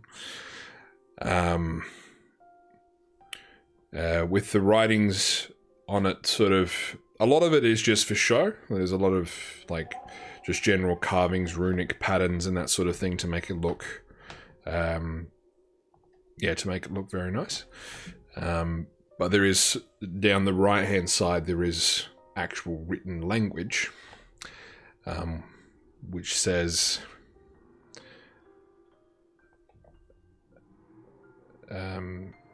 what did I have it written down as? What is it? Dead don't open inside? Dead don't open inside. That's it. So it says on the right-hand side of this, it says, Hell to Daphne. Hell to Daphne or Daphne? Daphne. So Dathne.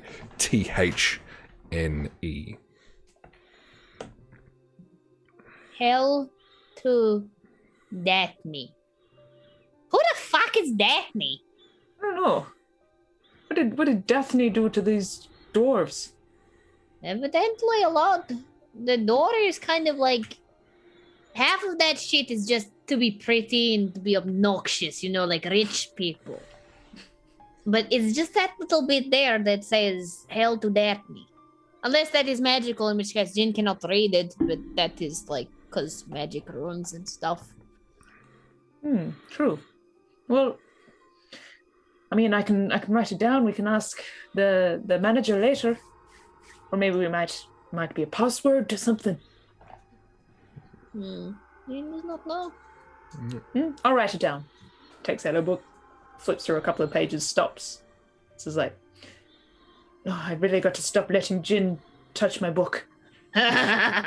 Flips past a couple more 100 scribbles and then writes down Hell to Daphne. All right. Cool. Alrighty. And on this door, there are 2 solid stone handles that are also built into it as well. What? Zan, June is still checking for traps and shit, by the way. Is there anything around that is trap-like and or just a general danger that could pose like a trap, i.e. something that'll drop down and fall on us? Or roll a perception check. Holy fuck! Where's it gone? Loud. I'm sorry. Let me just do it again. Okay, that was perception, right? Yeah. 18 plus 6. So that's 24. 24. Nice. There's no physical signs of traps, no. Okay. Physical. Zan, do you want to go try and sniff out that poor sod that's been crushed? No, you don't care. I can. He was Look. crushed under a boulder. Come on. I mean, you have a I mean, if little he's bit. dead, I don't really care, but sure, I can do that. You don't want to find out why, or if he has any treats on him, maybe? Wolfwonger rips off his leg. On him. That was my last character. This one. Yeah, I can go. I'll do that. I can investigate the body to see what's going on. All right, cool.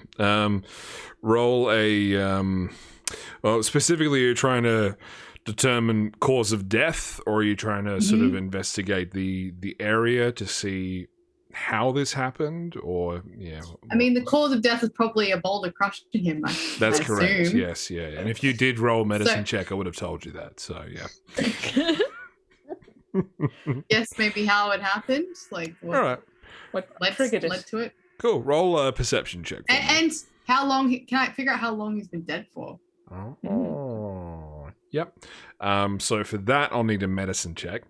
For how this came about, will be a perception check. So can I roll both? Yeah, individually, 2 different rolls. Yeah. Okay, perception and then medicine. Yeah. Yeah. Yep. Okay. Oh, that's a 19 for perception. So what's for 20? 20. All right. Cthulhian 20 or whatever. Cthulhian 20. Yeah. An unnatural. And then for 20. medicine, an 11 for medicine. 11 for medicine. In terms of, are you trained in medicine at all, or no? No.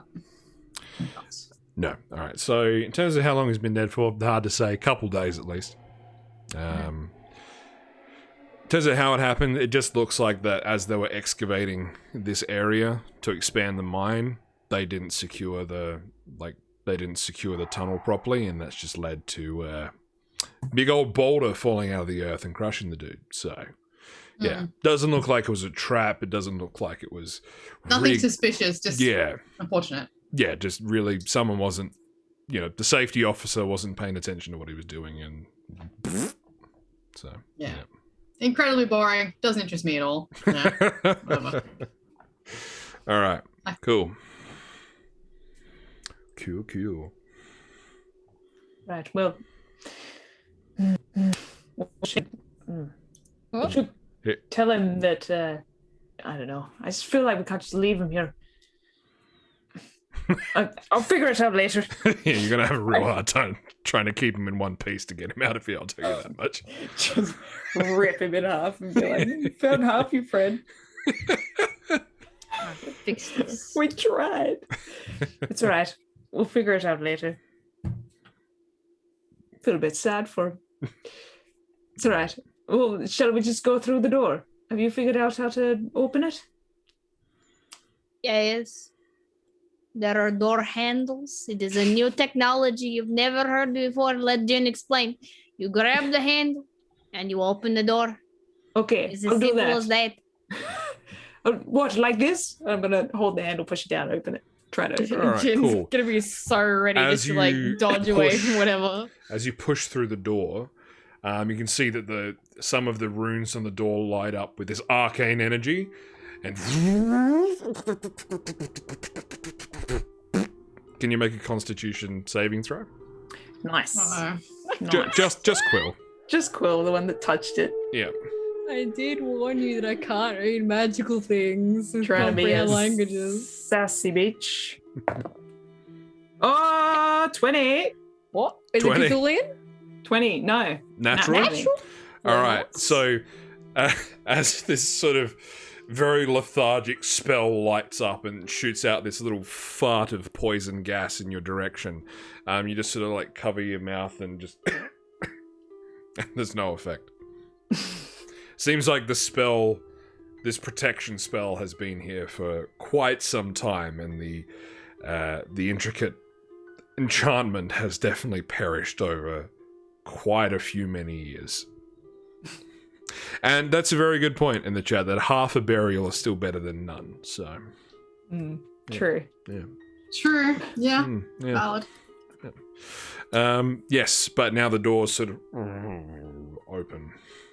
And you can see before you a stone-pathed hallway. Right. Watch out for magical farts. That's all I can say. What, like this? And Jin's gonna cast dancing lights. It's gonna appear from behind Jin All right. after making a fart noise with their mouth. Just, Cool. All right. Sweet. I'm gonna do the do- same thing as I did last time. Give a dancing light to everybody, and can I have just one scooting about ahead? As Well, much as it's kind of useless because of the The helmet. oil lanterns, Yeah. it still means we've got at least some sort of light that's around us, and we can kind of. It'll at least be like things. around us as well, so we don't have to be staring at it if you've got like cone light, if that makes any sense. Yeah. That's how I'm looking at it anyway.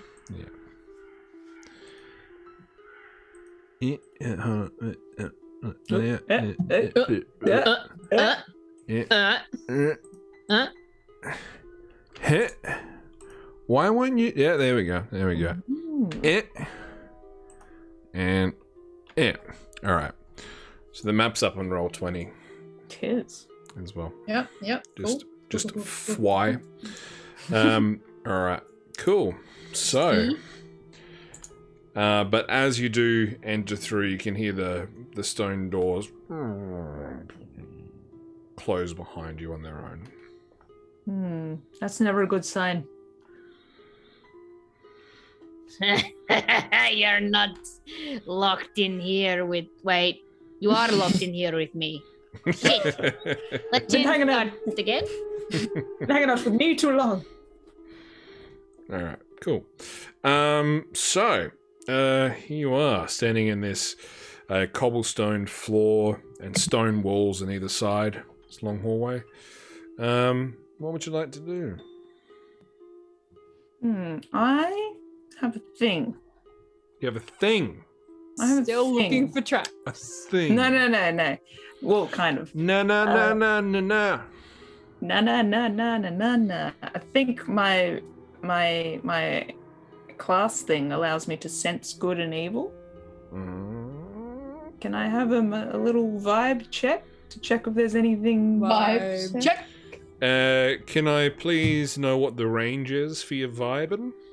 My vibing. At what distance can you vibe? It's not at what distance can you vibe, it's at what distance can you vibe check, because says- vibing and vibe check, two different things. True. It uses up an action, and it counts. I can detect good and evil until the end of my next turn, and it's within. I can sense any celestial, fiend, or undead within 60 feet. Within 60 feet that is not behind total cover, so that's kind of shitty. But Let me just get my measury boo out. I know the Yeah. type of any being whose presence I sense, but not its identity. So I know that it's undead, but I don't know it's a ghost. Oh, so it's not, as long as it's not behind total cover? Yeah. Yeah, no, you're not seeing anything. All right. Shit, it's behind total cover. It's behind one of these doors. Equal to my charisma. I can use this feature a number of times equal to my charisma modifier when I finish a long rest. Blah blah blah. So I can use this 3 times. So I kind of send out a pulse down the hallway, down as far as I can see, and there's no immediate ping back. Right? Near. No. Well, it feels relatively safe forward, so I guess we march forward until we run across what we need to run across. It's my guess. Cool. All right. So in dungeon exploration, you can all take turns moving up to twice your speed to navigate the dungeon. And it's not initiative, so you can decide who moves and when and that sort of thing. So, yeah. So that means that all of you, I think, have a speed of 30 feet. So you can move up to 60 feet on the map. Yeah. All right. I'll take my shield out and I'll kind of look to the others and kind of shrug and just be like, let's go. All right. Oh, I'll lead And I the guess- way. Take out the bow and arrow and be ready for that sort of shit. Cool. My sword out. Yeah. Cool. I think I'm following Quill, I guess. Yeah. Now, Quill, Jin is not following Quill. Jin's gonna try and like suss for traps or anything that looks dangerous and could be, detrimental to us. All right. Any more farts? Cool. Watch out. So, yeah, just to let you know, looking out for danger farts and that sort of thing. So, I'll be using... So, as you move around, I use your passive perception of 16 to identify whether you would spot something physically harmful. And after that, like if you stop somewhere specifically and say, I want to check for traps here, then you can roll for it instead. Sounds good. Just FYI. But yes, all right. So Quill has moved up to there. That's as far as you want to move? Yes. All right. Gonna try and, well, not really stealthy, but not like talking and yelling. Just kind of looking back occasionally to check where the others are. Cool. All right. Lovely. And Jin, where are you moving to? Jin's gonna first of all head to like that 25 feet spot, see if there's anything that they can see down in this area. Yep. Cute. And so as the map suggests, it does look like it's an old, dusty room filled with many crates and barrels and haystacks and that sort of thing. So it's not immediately seeing anything really of interest. If you would like to check for traps, you may roll a perception check or an investigation check, whichever you would prefer.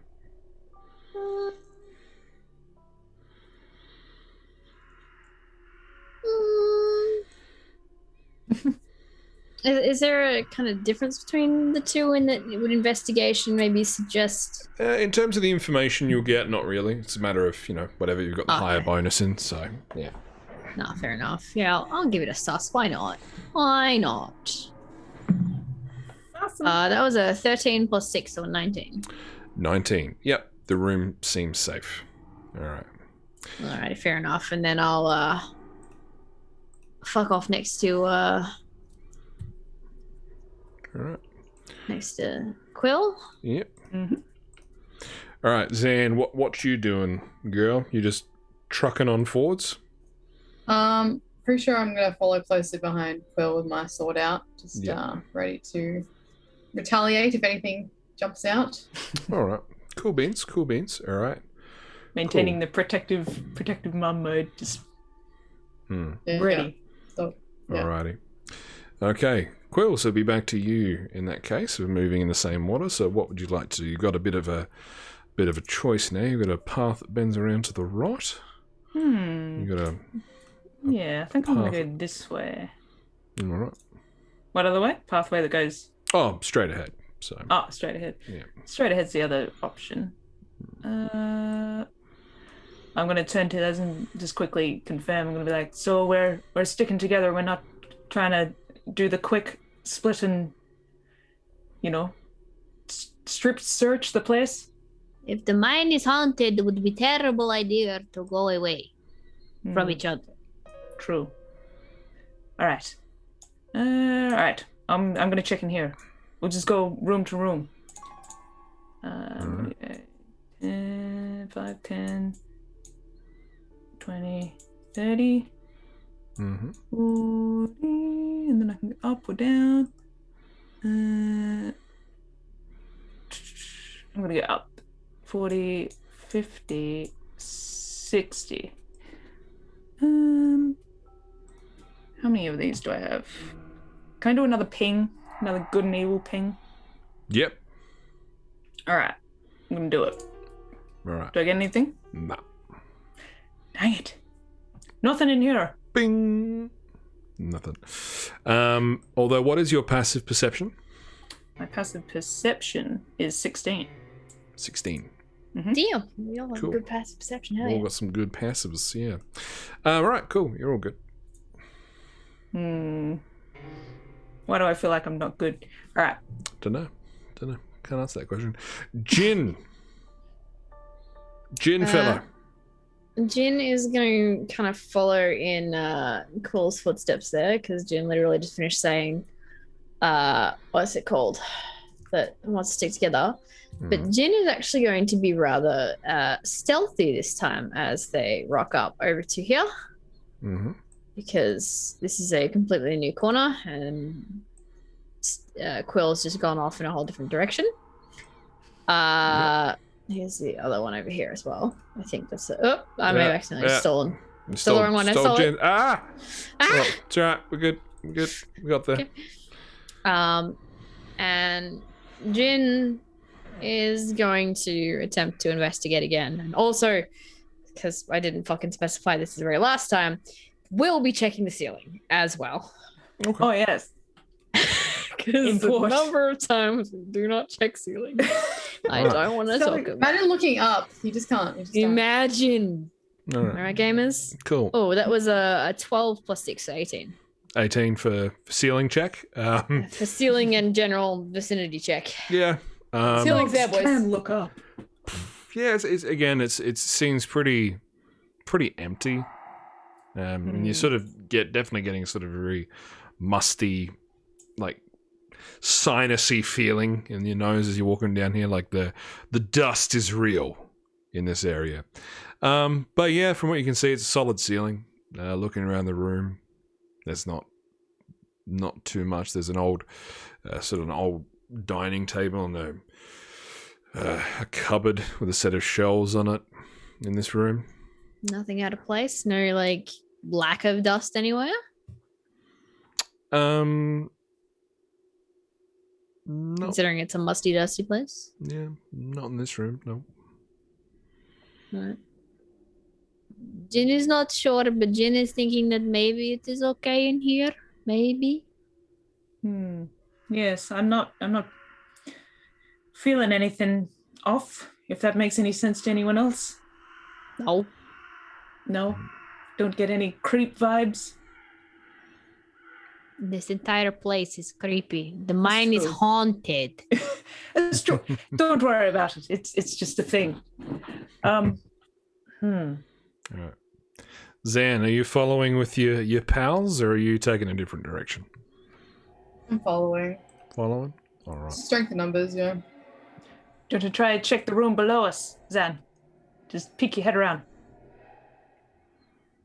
You want me to go first? I can go first. So Go you want try me try down? Yeah. Anything in there? Okay. What does your What's that, Zan nose smell? I don't know. Do I smell anything? You can roll smell check, perception. Yeah. Roll a Roll sniff. smell? Give a I good sniffing. literally rolled a 1. Oh, she. Well, you have rolled a one. advantage on your smelling. So Do it. Don't roll another one. Get a 20. Do I have any pluses? Would that be advantage. Is it like investigation or anything like that? Or is Perception. it just perception? Yeah. Perception 14. is a smell. A smell. A 14. All right. So with your more finely attuned nose, you are definitely picking up some sense, like a scent of decay somewhere. Mm-hmm. It doesn't feel like it's getting stronger anywhere you've been so far. However, there is a sort of a foul iron taste coming from the room directly to your right. Oh. Okay. Alright, I guess I'll Iron. So kind of like to the point in that right. direction. Like, just go that way. Right. To the right. You found something. Hmm. All right. Cool. Well, Quill, it's up to you now. All right. Well, I'll take Zan's advice. All right. How far is that? To the right. How far is it to get to her space? Half my full speed. Can I get like to the right of her? Is that right? Am I right? That's right. Yep, that's the doorway into the next room. Yep. Yep. All right. And I'll just sus. Sus? Walk right on in. Cool. Roll a dexterity saving throw with advantage. Shit. Dex. Yep. For the paladin. Yep. Oh, chief. Dex save. First one is 13. Second one is a what is that? 15, 16. 16? Hmm. Was that the worst one? That was the better one. What was the worst one? The worst one was 13. 13. 13? All right, cool. Yeah, 13. So I'll pass. As this rusty iron bear trap closes Jesus! on your leg, causing 4 points of damage. Gods! And you Mercy. hear this little Oh god. as the trap closes. But a horse? Yeah. Okay. Get out of here. It's an evil horse. An evil horse. gremlin horse. Ghost horse. The evil horse people of the Underdark. Nice. Hearing that bear trap, just gonna be like, there's a bear trap somewhere. Some asshole just stepped in it. Rookie Jin. mistake. Definitely wasn't me. All right, cool. God Jin, your turn. dang. Hello, Jin's name is Jean. Alright, this one's a little move closer as well. But Jin's gonna kind of come to this spot about here-ish. Yep. And bring that there as well. And is just gonna suss out. I mean, I'm assuming then that Quill kind of did the thing and got it. Jin's actually going to step a bit further ahead there to this part of the door, and that's where they're going to try and suss the other room from. All right, cool. Sweet. Oh, that was a 17 plus 6, that's 23. Cool. Do you have? Are you bringing one of your lights with you at all to light up? The Yeah, room? the light that I've got with me. Whoop. All right. Can you kindly? Cool. All right. So you see a chest on the side of the wall. It looks like this is an old sort of sleeping room. There's a bunch of like hay beds on the ground, just like hay and straw and that sort of thing, with a like a potato sack thrown over them to make some sort of makeshift bed. But yes, there is a small wooden chest in this room as well. Anything sus about the chest? Well, you have to get closer to investigate it.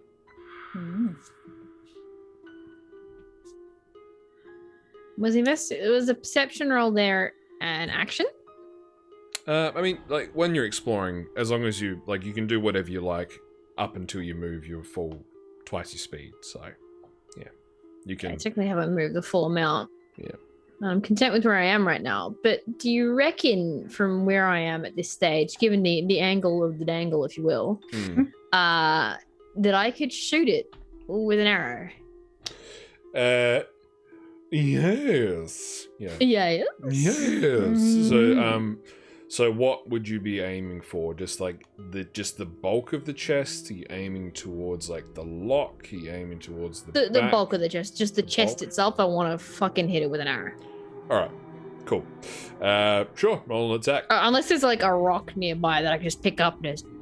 Yeah. There's a loose rock on the ground. You can just throw. Yeah, I'll pick up a loose rock then Cool. instead of wasting it anyway. Roll an improvised weapon attack. So just a dexterity based. Dexterity. Non-proficient. Yeah. That was Rock. That was an 8 plus 3. Yeah, hits. Yeah. So you just yeet this rock. It just bounces off the chest. Okay, chest maybe not a mimic. She thinks. Maybe. Maybe not. All right. Oh, by the way, there's a chest in here. It's like a sleeping room. Well, Anybody open want it. a nap? Find out what's in it. We can take whatever's in there. Jin has not sussed the entire room for traps because Jin cannot see. Please be careful. All right. Jin's just Hang back to there. just putting the arrow back and keeping All an right. eye out for whatever could have been cackling. Cool. Zan, so it's up to you then. Are you approaching the chest? Are you going to another part of the room? What you doing?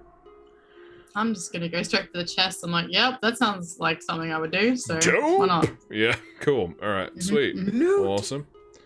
Yeah, pretty much. Sweet. So you got there. What is your passive perception? My perception. So Yeah. passive. Passive, yeah. 11. 11. Yeah, cool. Oh Man. no. All right, you just go on a straight Like- open up. Yeah. Roll Yeah. roll a dexterity saving throw for me, please. Saving throw. Yep. 18. 18. All right, cool. That's a pass. So as you sort of open up the lock and the top of the chest springs up, and there's this small little metal mechanism that spits out some fire into your face. Oh, nice. So you take 6 damage, half down to 3 fire damage from the trap. Sorry, my head. Wait, how much damage was that? Sorry. 3 fire damage. 3 damage. Yes.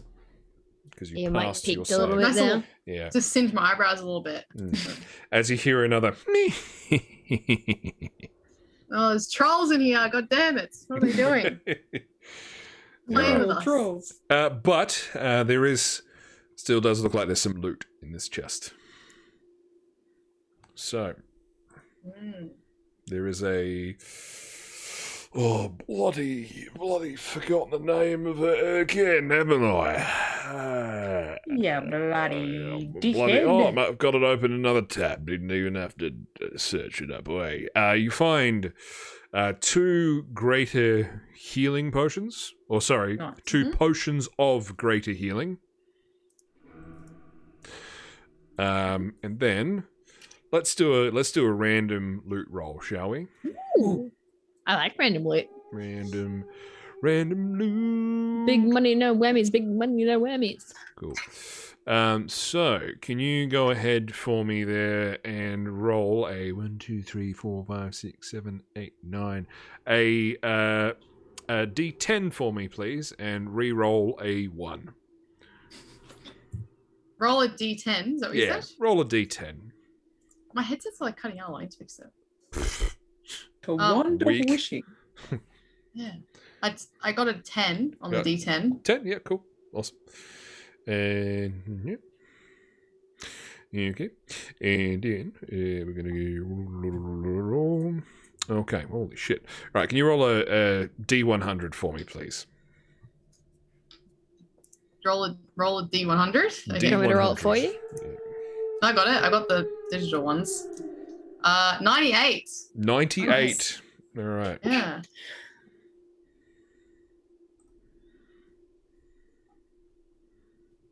Oh, hell yeah. All right, cool. So, It's a deck of many things. yep, no. Dang it. So you find a pair of very ornate leather boots with a gold trim. They kind of got those little like Santa elf little points at the end of them. Oh, yeah. And then 2 little feathery wings either side of the heel. Damn. Already. Cool. Fuck, dude. All right. Write those down. I'll pocket those. Why not? Sounds gonna be a Luke Gremlin watch. Yeah. Starts joining the little cackling. Yeah, I'm with the little goblins running around. Like, All right. Cool. Oh, the loot. Well, that's Zan. So back over to Quillian. Do I have to open the trap off my leg, or can we say that I've done that? You will need lootage? an athletics check to remove the trap. Yes. Athletics. Yes. Luckily, I really love how out of context that dice shaking is there, Rosie. Oh, the off-screen dice shaking. It's one of these. Yeah, I need. You got to get like the heavy dice as well, so you get that. And make sure you really clack a bunch of them, because otherwise it's really scuffed. One of them. All right. I'll roll my check. Oh no, I lost my. There it is. Just don't lose your dice for it. I know. It's just a bad habit I have. Just like rolling shit when I need to not roll shit. Oh wait, no, that's not too bad.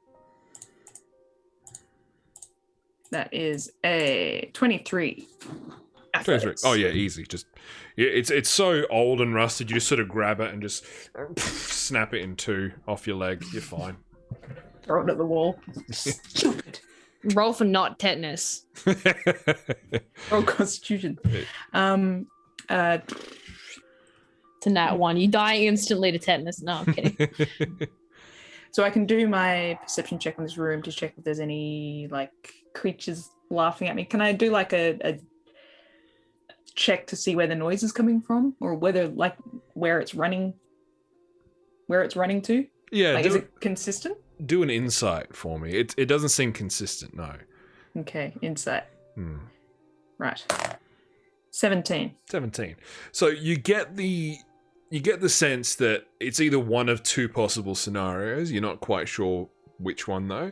So either A, each of the traps is somehow letting off this noise, or B, there is some sort of greater power in this area that's watching you all and is sniggering to themselves every time you trigger a trap. Yeah.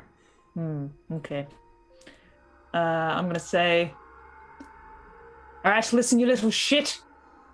You best show yourself. Gonna wait a few seconds for a response.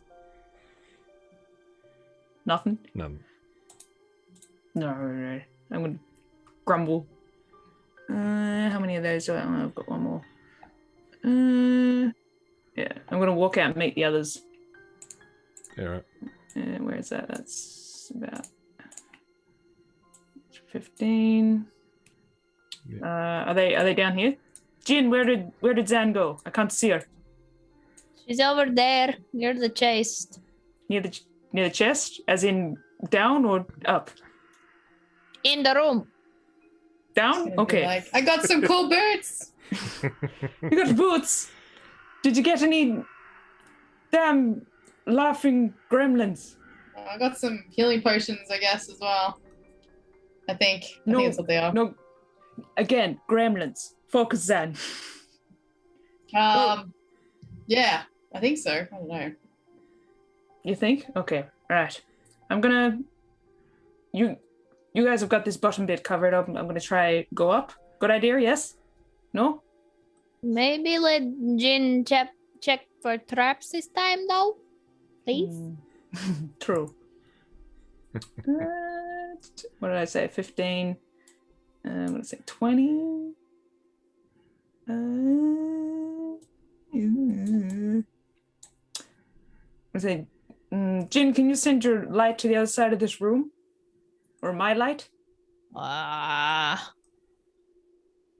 right. Maybe up another, what is that, 10 feet? Still can't see shit. I'm gonna do my last ping. All right. Did I get anything? No. Fuck! She's probably done it deeper into the room, but that's right. What have I got? I've got another 20 feet. Should I wait for Jin? I mean, we've been into that room anyway. Like, you've already... have? Yeah, that's the room we came from. Oh, for frigging Fruit Loop's sake. I'll spend the last of my, what is it? What did I say? 20? You got 40 feet left. 30. What is that? And then what, like there? Yep. Is that as far as I can go? Yeah. Well, you could go 5 more feet if you want, but Fuck it. I'll go Jeez, there. 5 whole more feet. 5 whole more feet. Yeah. Done. All right. Cool. Jen. Okey dokey.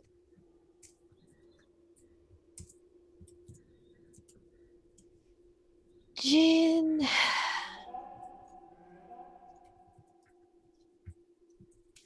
Not far from Quill is Jin. Oh yeah, pretty close. Jin's gonna step and just squeeze past Quill Mm-hmm. and kind of just be where the light is there. There was a light that this is originally Jin's light now. Yeah. This is one of the lights that we're meant to be following anyway. Here's your original light. Yeah. Yeah, just a light that was meant to be there, but wasn't. And yeah, Jin's gonna try and suss out for traps and the like and anything that's in the room that may or may not be visible. Cool. At least for that like little bit that we can see. That little bit. That little bit. For some reason, it's not showing me your line of sight. Why? My line of Stupid. sight's like to here as far as I can see. Oh, yeah, effectively. cool. Yeah, It's like I'm the same. I'm gonna be a nice DM. You don't even have to roll. There's nothing in that first 10 feet of the room. fuck, dude, that's so nice. I'm such a nice guy. Bruh. I mean, I rolled a 12 plus 6 anyway. So Okay, like, yeah, just not to brag or Not anything. to brag, all right, but there's definitely not anything there. Yeah. Alright. Hey, Quill. You can Yes. see like 20 whole feet. And there is nothing there, okay? Jin is very good at this. That's good news. That means we can keep on trucking. For 20 whole feet. And Zan, are you What a welcome. rejoining your companions? You're muted. Yeah, I know. I realize that. I'll Yeah. I'll keep following, Oh, catch yeah. up to them. Yeah, All right, yeah. cool. Go up to yeah. All Boost right. it. Quill. Right. Well, on Jin's recommendation, I'll march forwards at least 10 feet. Just keep going. All right. Light-footed. So maybe I can go like half That's feet, yours. Half speed. Yep. half speed. Try and be Sure. light on my feet. I'm definitely not trying to be light on my feet. I'm just walking. What is that? these 20. these winged boots are made for walking. Yeah. 30 All right. with my passive investigation Passive Or- perception. Passive perception. perception Um, of 16. Do I see or sense anything? Yeah, I can see through your eyes. That's cool. All right, sweet. So yes, you can see just on the outlets of your vision in the right-hand corner, the top right-hand corner where you are right now. There does appear to be another chest, but that is all you are able to discern with your passive perception. Right. Another loot in here if Zan wants to check it out. Oh yes, please. Hey, we've never discussed this. Do you want to be our treasurer for our heroic trio that we've got going on? Means you will have to count the money. Don't fall for the trap. I can Oh. do that. Guys, quickly in the chat, do you want to become famous? We can buy followers, primes, and viewers on this Oh, very damn, really? authentic-looking Oh. website. Oh, damn. Hell yeah. Yeah, so that's really kind. Thank you, P Minio 13297.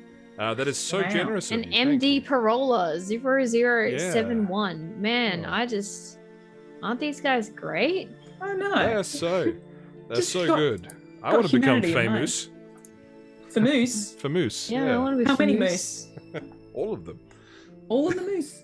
All right, Jen, it is your turn right now. Oh, look at you, Kel, you absolute gun, banning those Get outta spam here. bots. Get out of here. Aw. Apparently we already are famous. Thank you. I'm definitely going to butcher the pronunciation of your tag. Viapata. Viapata? I got it right? Yep. Yeah. Oh, hell yeah. I'm awesome. Thank you, Viapata. Yes, Jen, it's your turn.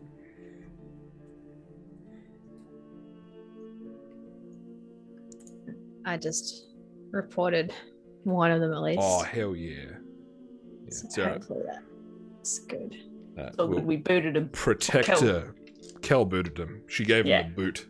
Very Get nice. the fuck out. Yeah. Make sure to report them, guys. Get 'cause out of we my don't want house. that, weird bot shit. Yeah. We don't want to... And we want to protect those out there who, for whatever reason, might think that that's legitimate. Sincerely hope that that is not something that happens. All right. That is a whole 40 feet. Mm-hmm. I'm actually gonna step next to it ish. And Jin is gonna try and suss out if there is a trap, which I'm assuming that there is. Mm-hmm. So and if there is such a trap, attempt to disarm it. All right. You want to do a perception check for me? Indeed I can. Mm-hmm. That was it was a 12 plus 6. So again, plus 18. 6. Jesus fuck. 18. Loves 12s. Thank you. 12 plus 6, Mwah. 18. All right, cool. So several things. Yes, the lock on the trap or the handle of the trap does seem rigged. 2, the wall directly next to you, like on the wall that the chest is sitting upon, there in the middle of the wall there does seem to be a gap between the wall and the floor. So there's a gap of about half an inch across about 5 feet. And then thirdly, you do see an odd looking sconce on the wall, which is the reason I say it's odd is that it looks like that compared to the other sconces you've seen as you've been walking through, the ones with for some reason a strange dim light coming off of them, this one is like a brilliant silver in its color. Right. Huh. Damn. Oh, right. Yeah, I've got that. Okay. So I've moved 40 feet. I'm gonna step back a couple feet and yell, "Incoming!" and then proceed to use Mage Hand to grab at the sconce and pull at it. All right. Cool. So just before you do that, I'll let you know the sconce is here. Oh, okay. And the door thing that I was seeing there, is that here or is that here? Here. It's here? So in this square here is the sconce, and this one Okay. here is the thing. Well, Mage Hand is a cantrip. Do I want to give a fuck? Give a fuck. All right. So yeah, yeah, because Jin's just trying to like stand out of the way of whichever door thing this may or may not be. And sorry, Quill, if you get got. I just realized what I've committed. If it's fire again, then it'll be fine. All right. Not So rip. Imagine. it's a good thing that it's a mage hand, because as soon as you pull it down, you can see that there's like electrical current just attacks the hand, and you see Jin just that. laughs and cackles loudly. Does anything else happen? Nope. Jin is on to you. Jin is on to you. Eat Jin's ass. All right. Upon closer investigation, after you've tried to do it with the mage hand, you can see that there's actually a button in the middle of where the sconce, like where the actual torch would sit in the sconce. There's a button. Can I press it with the mage hand? Yep. Push that button. Press it So- with the mage hand. You press it with the mage hand, you hear a click, and then you pull down with the mage hand again, and you can see that the stone wall where you saw that half inch just slides across leaving a. Let me just get my thing.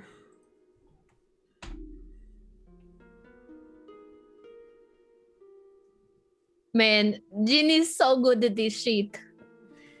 Let Jin disarm the trap on the chest, though, please. Do not Alright. just go and get loot. Cool. Alrighty. So, roll a thieves' tools check. I moved originally like 40 to here, and then I kind of like stepped back. How far is that? Well, I'll say you can get there. Again, I'm in a giving mood, so I'll say that. Okie That's dokie. fine. So that's my dexterity plus proficiency, right? Yes, correct. That was an 8 plus 3, which is 11, and then plus another 3, it's 14 in total. 14. If my math is correct. So you managed to jimmy open the lock at the same time disarming the trap, and you just hear a and you open it up, and you can see that another one of these sort of small little dragon heads spring up out of the thing, but then just a bit of oil drizzles out of the mouth. Jin's good. All right, cool. What is Jin's loot? All right, let's start. Let's get some more randomization. So roll a d10 for me, Frankie, and please re-roll 1. Okay, so it's a d10. Yep. Yeah. So that was a 2, and then you wanted me to re-roll a percentile dice, right? A 2, actually. With a 2, I'll actually hold on. Wait a second. That was Is it busted loot? Please and thanks. 2, 3, 4. A d20. Oh, a d20? Okay, yeah, I can do that. That was 6. 6. All right. I hit my mouse, but I'll take it anyway. So It's a loot. you find a potion of animal friendship. nice. right, right. I'm not up excited. Ellie. I'm not fucking excited. All right. And Dan, I'll get you to roll for me. No, he said animal friendship, not dragon friendship. Animal friendship is in line with many of Jin's goals. True. Anyway, next one. Then I'll get you to roll a d4 for me, please. 1d4. I shall roll this d4. Mhm. Do it. That was a 4. 4. You find a scroll of lightning bolt. Oh. Speaking of, I didn't actually check out what that other scroll was, but that's okay. I'll also set it out later. Sure. So I'll get home. Potion, animal, friend, Jin, and then a scroll, and one more d10 for me, please. Oh, sure thing. I hit the wrong button there. One more d10. That was an 8. An 8. Yep.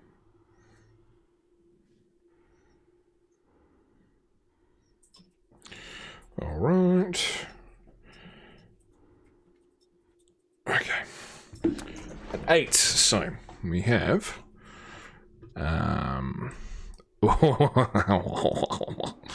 Okay. And then with that, I will get you to roll a. Oh, okay. A d6, please. I shall roll the blessed d6. Mhm. 5. 5.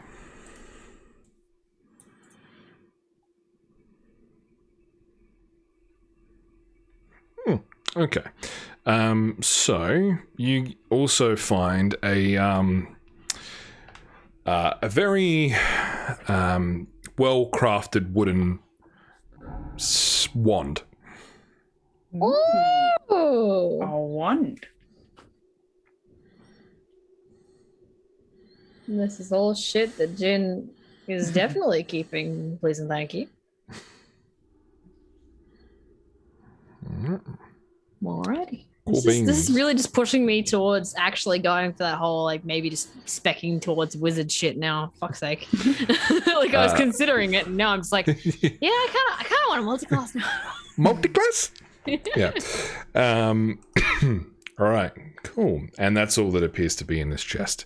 Now, with this secret doorway opened up in front of you, and surely more traps and terrors of the unknown lying further down these hallways you haven't explored, we're going to end the session just there. Ooh. With an open door. We're gonna, yes, we're gonna end our session with a face down trap card. Yes. Oh, Is it in the defensive position? In the defense position. Yeah. Damn, that's Well, I mean, spooky. technically, you don't put a trap card in defense position, do you? Just Isn't like it put a attack? face down. It's just there. Yeah, it's just there. Okay. You can have Yeah. a monster in defense position. You can put though. monster defense, yeah. All this Yu-Gi-Oh is just really stuck in there. Gunnar says yes, and then draw one card and end my turn. So yeah, there we are. That was our little session for tonight. I'm excited to see how the rest of this dungeon exploration unfolds and what other loot and dangers and traps and monsters are hidden in your path.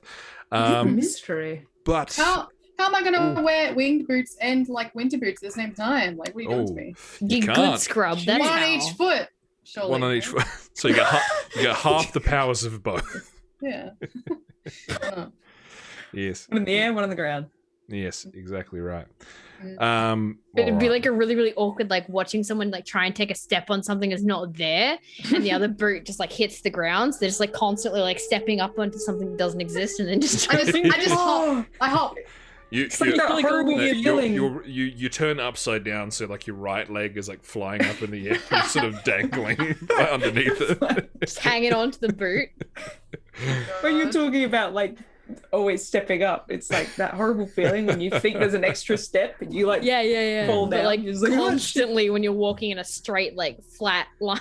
Yeah, mini heart attack each step. Exactly. Well, as always, thank you everyone who joined us for our session today. Thank you to the players, and we will be putting up the episode as usual onto YouTube, which should be up there by tomorrow in case you did miss anything and want to catch up. And the video will always be on our Twitch for the next 2 weeks as well before the next episode. We're not sure when we're going to do our next art stream, but we'll let you guys know on Twitch. Not Twitch, on what's the other one? Twitter. On Twitter. On that when other we go one. live for that again. About the birds. It was really fun last time, so we're definitely going to do it again. It was a good lot of fun. I'll join next Couple new one for sure. ideas. Yeah. We've got plenty of new art prompts and ideas and stuff to get all funny. So I can't wait. So on that note, thanks everyone again. Hope you enjoy the rest of your weekend, and we'll see you in 2 weeks, if not sooner. Yeah. All right. Cool. Definitely. All right. Bye. Bye.